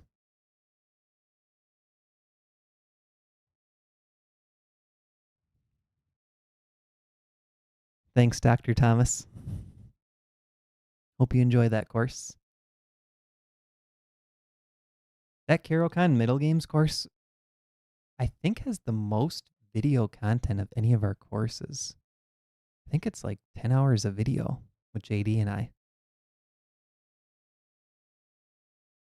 Okay, bishop f6. I like how Sammy always looks to play actively. Both of these players do. You know, that's kind of modern chess too. Instead of looking for like a safe, solid move, you kind of always look to play active.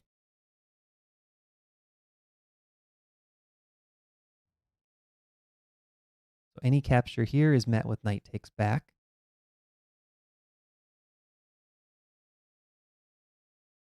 Bishop a6 was tempting. Bishop e2 played. Watching over this diagonal, connecting the rooks.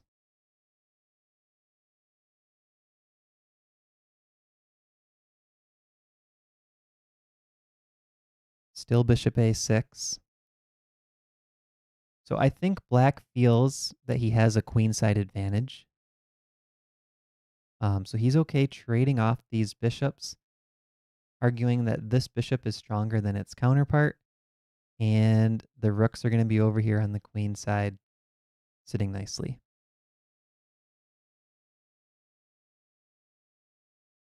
And this pawn always has to be defended for white.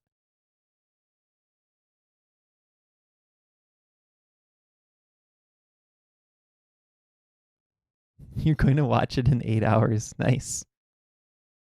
Does that mean in 8 hours from now, or you're going to watch it at 1.2x speed?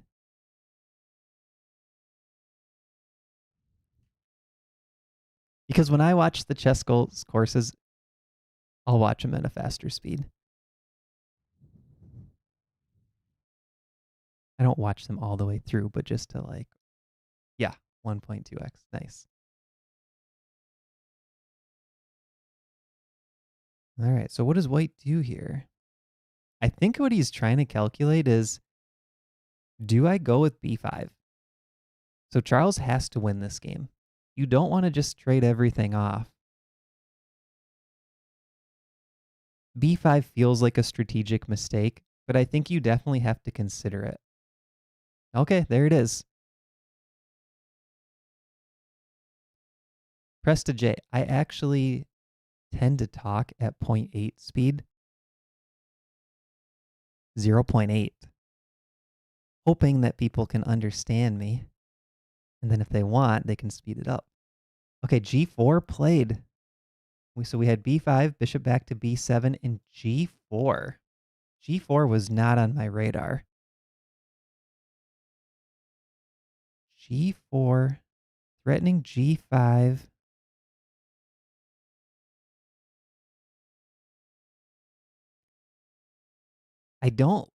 From just a chess point of view, just a pure chess positional point of view, I don't love this. But if you need to avoid a draw, if all you care about is winning, and a draw is a loss to you, I understand it.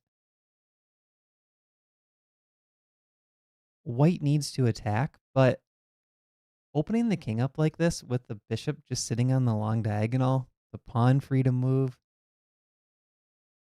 this cannot be a good long-term decision. This has to be a positional mistake. I don't think the engine would like this move. But who knows? Sometimes you can make your opponent sweat. The clock starts to get low. They make mistakes. Smithy Q is saying rook a3. Trying to cause some problems down the A file. And maybe that's why Charles played g4. You just don't want to give black time to get queenside stuff going. And now we see an active move, active defense again by Sammy. Pawn to e5. I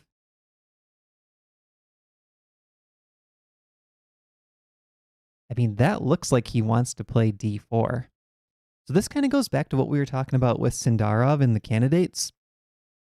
Sindarov is really good at having a safer king position, so better king safety, and then playing for tactics. And he plays faster than his opponents. I feel like that's what Sammy's doing here. He's playing faster, he's allowing tactics on the board, and he has the safer king. The g-pawn is the difference. So now a move like d4 coming, creating chaos in the center, that's probably going to pose problems for the white king, whereas the black king can tuck safely on h8. That alone would make me confident to blitz this move out pretty quickly. So I think g5 definitely has to be considered as sort of a critical test to this move. because that's a way to create more chaos. Maybe try to get some winning chances here. Very complicated position, though. Trading just seems really good for black. That's probably partially why Sammy played this move. Because now your G-pawn's just floating out here in space, and you really wish it was back. Oh, he took. Well, now does he wish the pawn was back? We need a post-game interview with Charles.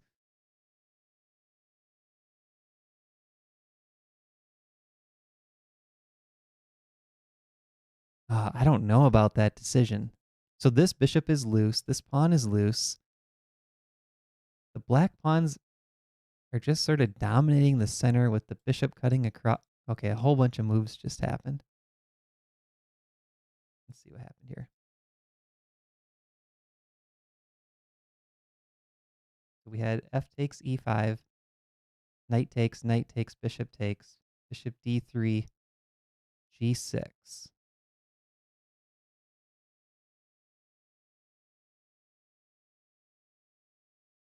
Sammy defending everything. And like we talked about, I think it's the combination of this bishop on the long diagonal and no g2 pawn, whereas the white bishops don't have the same sort of pressure.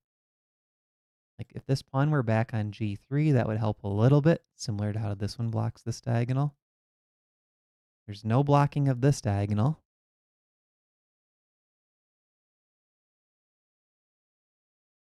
Yeah, there's just there's no compensation for white here.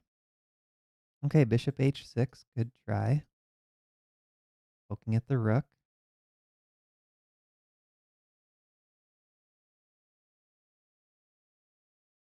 We have a trade. I'm assuming rook takes. And then what does black do with this rook?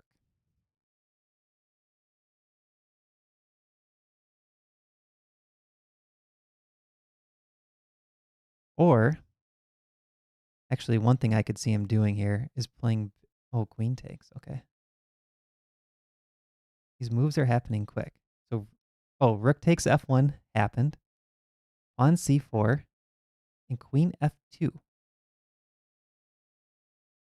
Okay, white's trying to come in with a checkmate.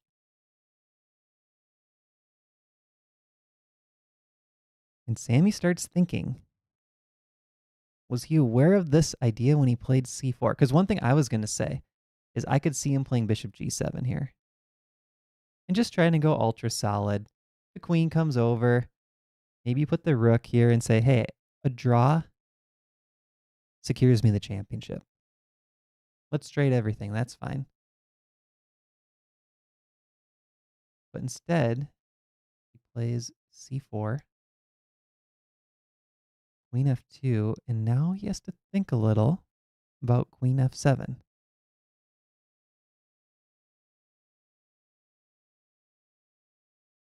And you don't want to play a move like this because now there's queen f8, and we would get an Armageddon game.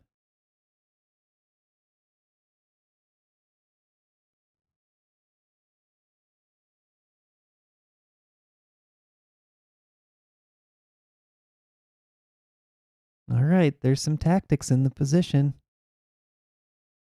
Charles is keeping his chances alive. I mean, I like what he's doing here.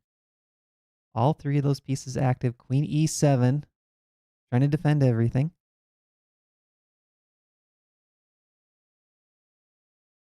Yeah, I think he's okay still. It's a little scary, but I think he's okay. I'm trying to look for any sort of deflections, but I think bishop g5, the queen can take. Bishop back to b1. Okay, he's just waiting.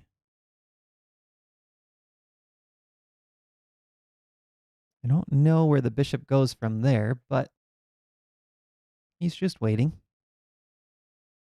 It does give Sammy a free move, which could be really useful. For example, if that bishop were on c5, that's game over.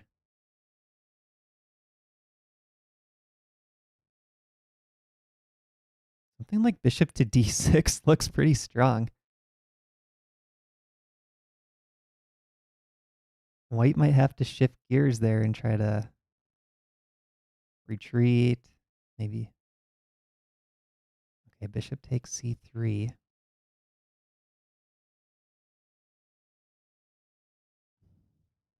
Yeah. I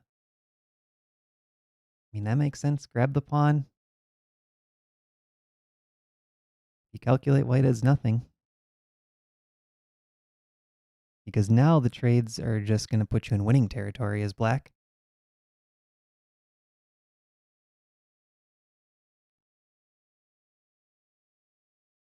Keep looking at bishop g5, but I don't think it's ever anything.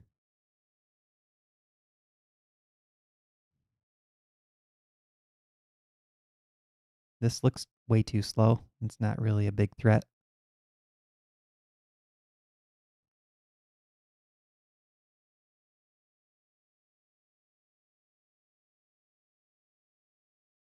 Yeah, you kind of want to get this bishop attacking the black king, but there's just no good way to do it. I think Sammy fixed all of his issues and then with the right timing grabbed that free pawn. And this just feels way too slow. I think the game's over now.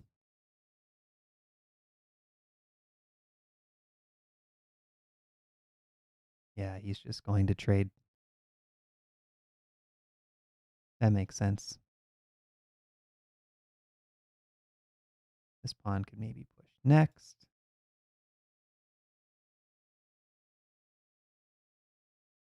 Bishop's on the long diagonal. Rook f8's a threat right here. So let's say bishop e3, rook f8. Hit the queen, hit the rook. Pawns are loose.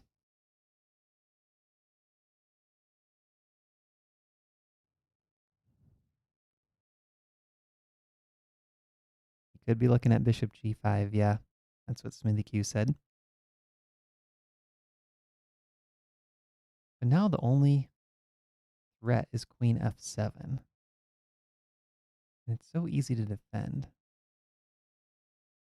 So for example, bishop g5, queen d7, hitting this pawn, threatening this, and this, and this.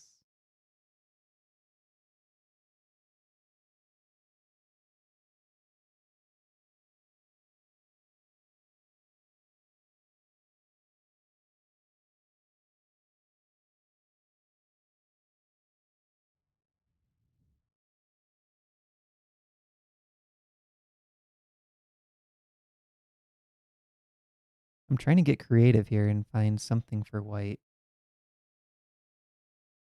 to at least pose some things to think about.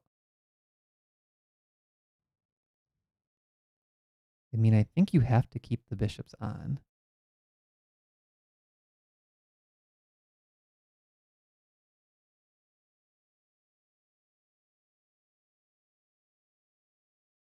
But yeah, rook f8's just looking really strong for black. That's the problem. Maybe bishop g5 is best. At least play this with a tempo. Make the queen go somewhere. And then try to find something from here. Then g4.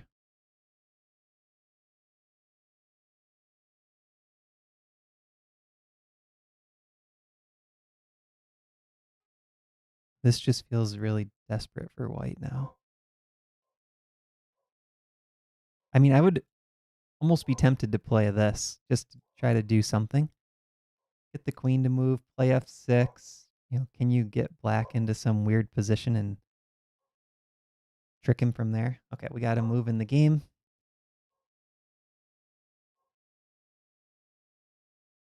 Okay, so after bishop g7, we had rook e1. Queen goes to d7, hitting this pawn. Bishop takes g7. All right, so Charles is allowing queen takes g4 check and saying he's better there, and Sammy says, that's fine. I'll play the solid move, queen takes g7. So now you have the bishop that can't attack the king. You're down a pawn. And these guys are exposed. The king safety is a bit weak with connected passers. Very solid by Sammy. Okay, so Charles, I think you got to get the rook in to create some issues. Maybe queen c5? The h-pawn push, I think, just helps black because after takes, it's the white king that's more exposed.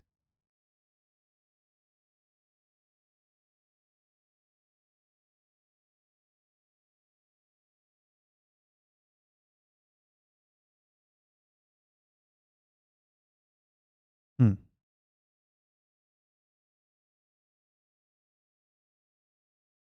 Queen c5. I think you have to play it.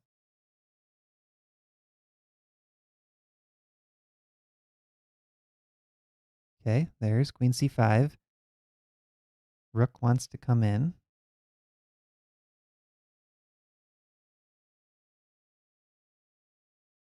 Ooh, queen c3.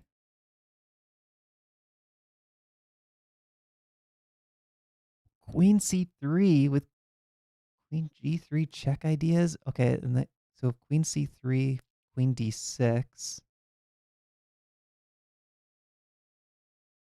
Queen takes rook. I'm getting tired. Queen c3 looks strong here.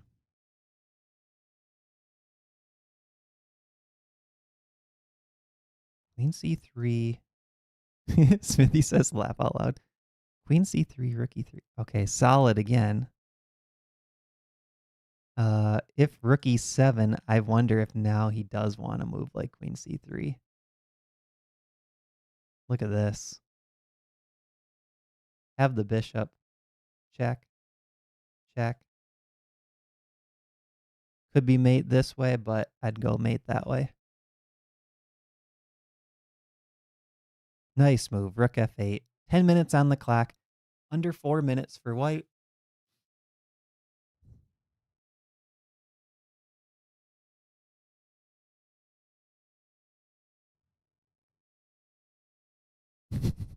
The pretty mate makes up for the blunder. Yeah.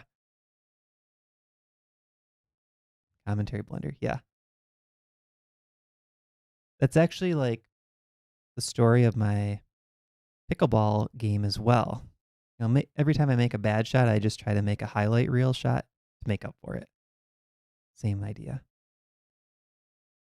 So now what does Charles do to try to pose more questions? It doesn't look like rook e7 works due to the queen coming in. But that's really what you want. You want the rook active.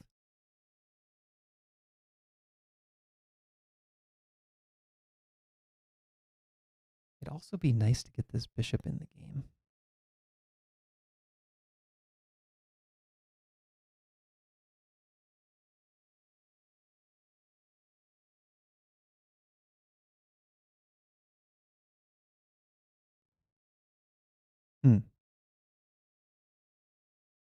This might be crazy, but I'm looking at rook f1. And the reason I'm saying rook f1, even though it's just offering a trade when we're down, is because trading the f8 rook does create some more chances to check the black king. So for example, here, take, take. But the problem is we don't have any immediate checks. That bishop does a nice job. But my idea is, you know, if we can create a scenario where the rooks come off the board, maybe we can freeze these pawns with the bishop stuck behind them and try to get our queen to be annoying. Look for checks. Okay, so could we set that up without the immediate rook f1 maybe?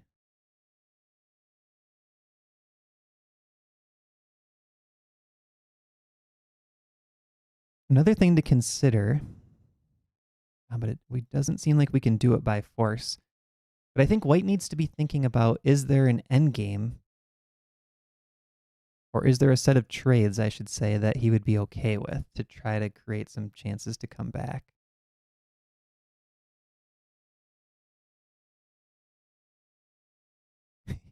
Afanu is saying, I think we now know the answer to, do you think he wishes his pawn was on g2 instead of g4?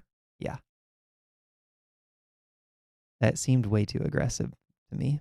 But I like going back to what I was saying though, I think knowing that he had to win, I understand it. But Sammy handled it so well and just exposed this as a weakness. I mean, these pawns aren't doing anything up here.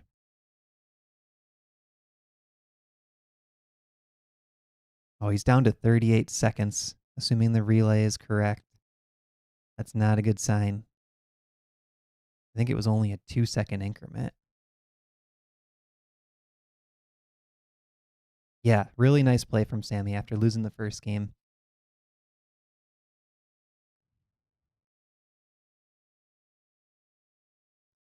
The first game was technically the second game of their match, though.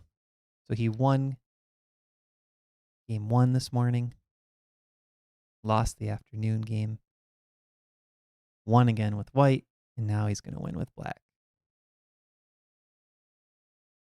G5 by Charles.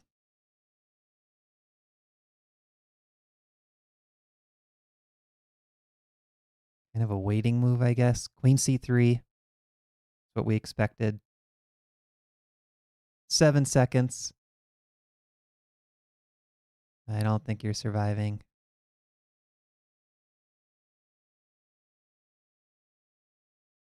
Queen e3. Ooh, offering the queen trade.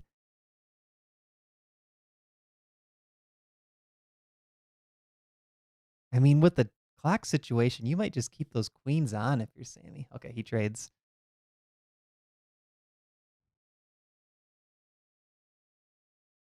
So the counterplay is coming from a potential rook e7, but there's always rook f7, king can go at g7. The big question here is, do you play the pawn up? Probably.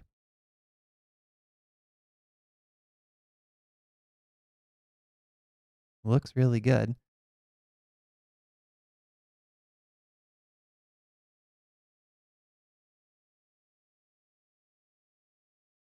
I don't know about doing the queen trade here. I guess you are looking at queen e6 if you don't trade.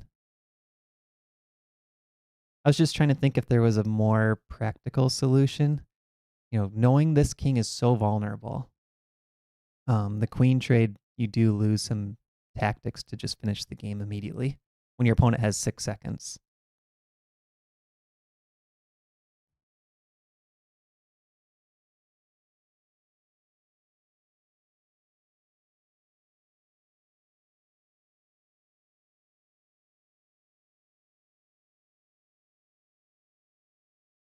Okay, here's my ultra solid plan.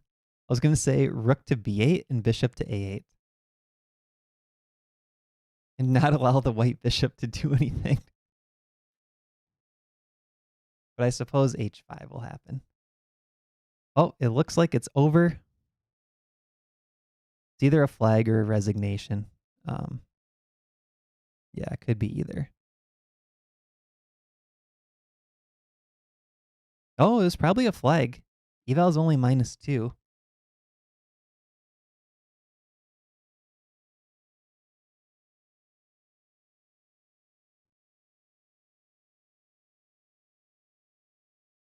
Yeah, good game, Sammy. Really well done. He played super strong. So this game, very slight edge for white out of the opening. Computer did not like rook to b1. It didn't seem like the rook ended up doing much from b1, but then Sammy shifted everything to the king side. And all of a sudden the computer does like white here. Bishop d3 +1. Okay, this wasn't as bad as maybe we thought during the game. This bishop d1 idea. It seemed like he maybe did miss knight c5.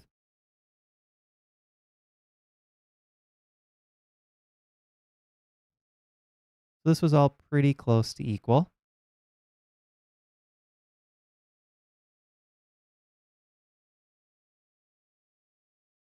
G4. Yeah, so G4, we talked about this during the game. This creates king safety problems for white long term. This bishop cuts across, but he was trying to play active, make something happen. Actually, one thing I wanted to look at back here.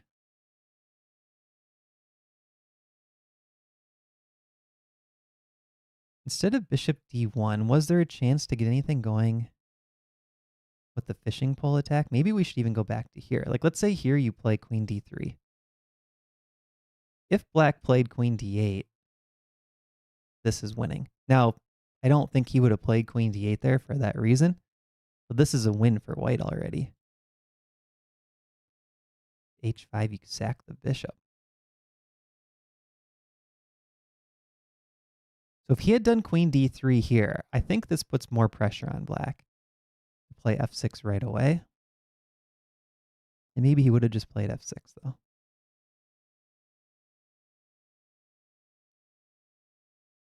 Yeah. You have to calculate it. Now, are you okay with the e6 being captured? Here's bishop f2 check. Ruin castling. Okay, let's go back to where we were. So this is still pretty close to equal. Then g4 is coming up. Interestingly here, it liked rook a3. That was Smithy Q's idea. e5, takes. Oh, knight takes was a blunder. Saying bishop to f4, only move. Your knight takes, bishop takes, it's a -3 eval. And the move here is d4. Oh, wow. Okay, so you don't care that this could be captured. You go d4. It takes king h8. But there's a mate threat. That's crazy. Look at this. Everything is cut off. Bishop takes h2 is a mate if this bishop comes to the second rank. And even if it goes to the first rank, you still take because now that rook is cut off. So after this, you can deflect the king. Amazing. So bishop d3, there was pawn to d4 right here.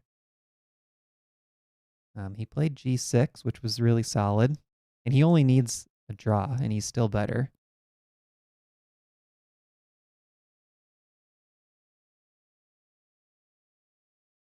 Yeah, just a really smooth game by Sammy again. Just never really allows any advantage for Charles. Here it likes queen d7 better, but this is still pretty easily winning. Queen e3 was the top move. Takes, but this is going to be really tough for white to win. Wow, nice game, Sammy. So it looks like Samrug Narayanan is the Minnesota State Champion. All right, I think we are going to wrap up there. Thank you, everybody, for watching. Make sure to like the video, subscribe to the YouTube channel. Check out the ChessGoals courses if you haven't, chessgoals.com. There's some links in the description. You can email me anytime, matt@chessgoals.com. If you have chess questions, happy to help. All right, have a good rest of your evening or morning if you're in Europe. All right, talk to you guys later.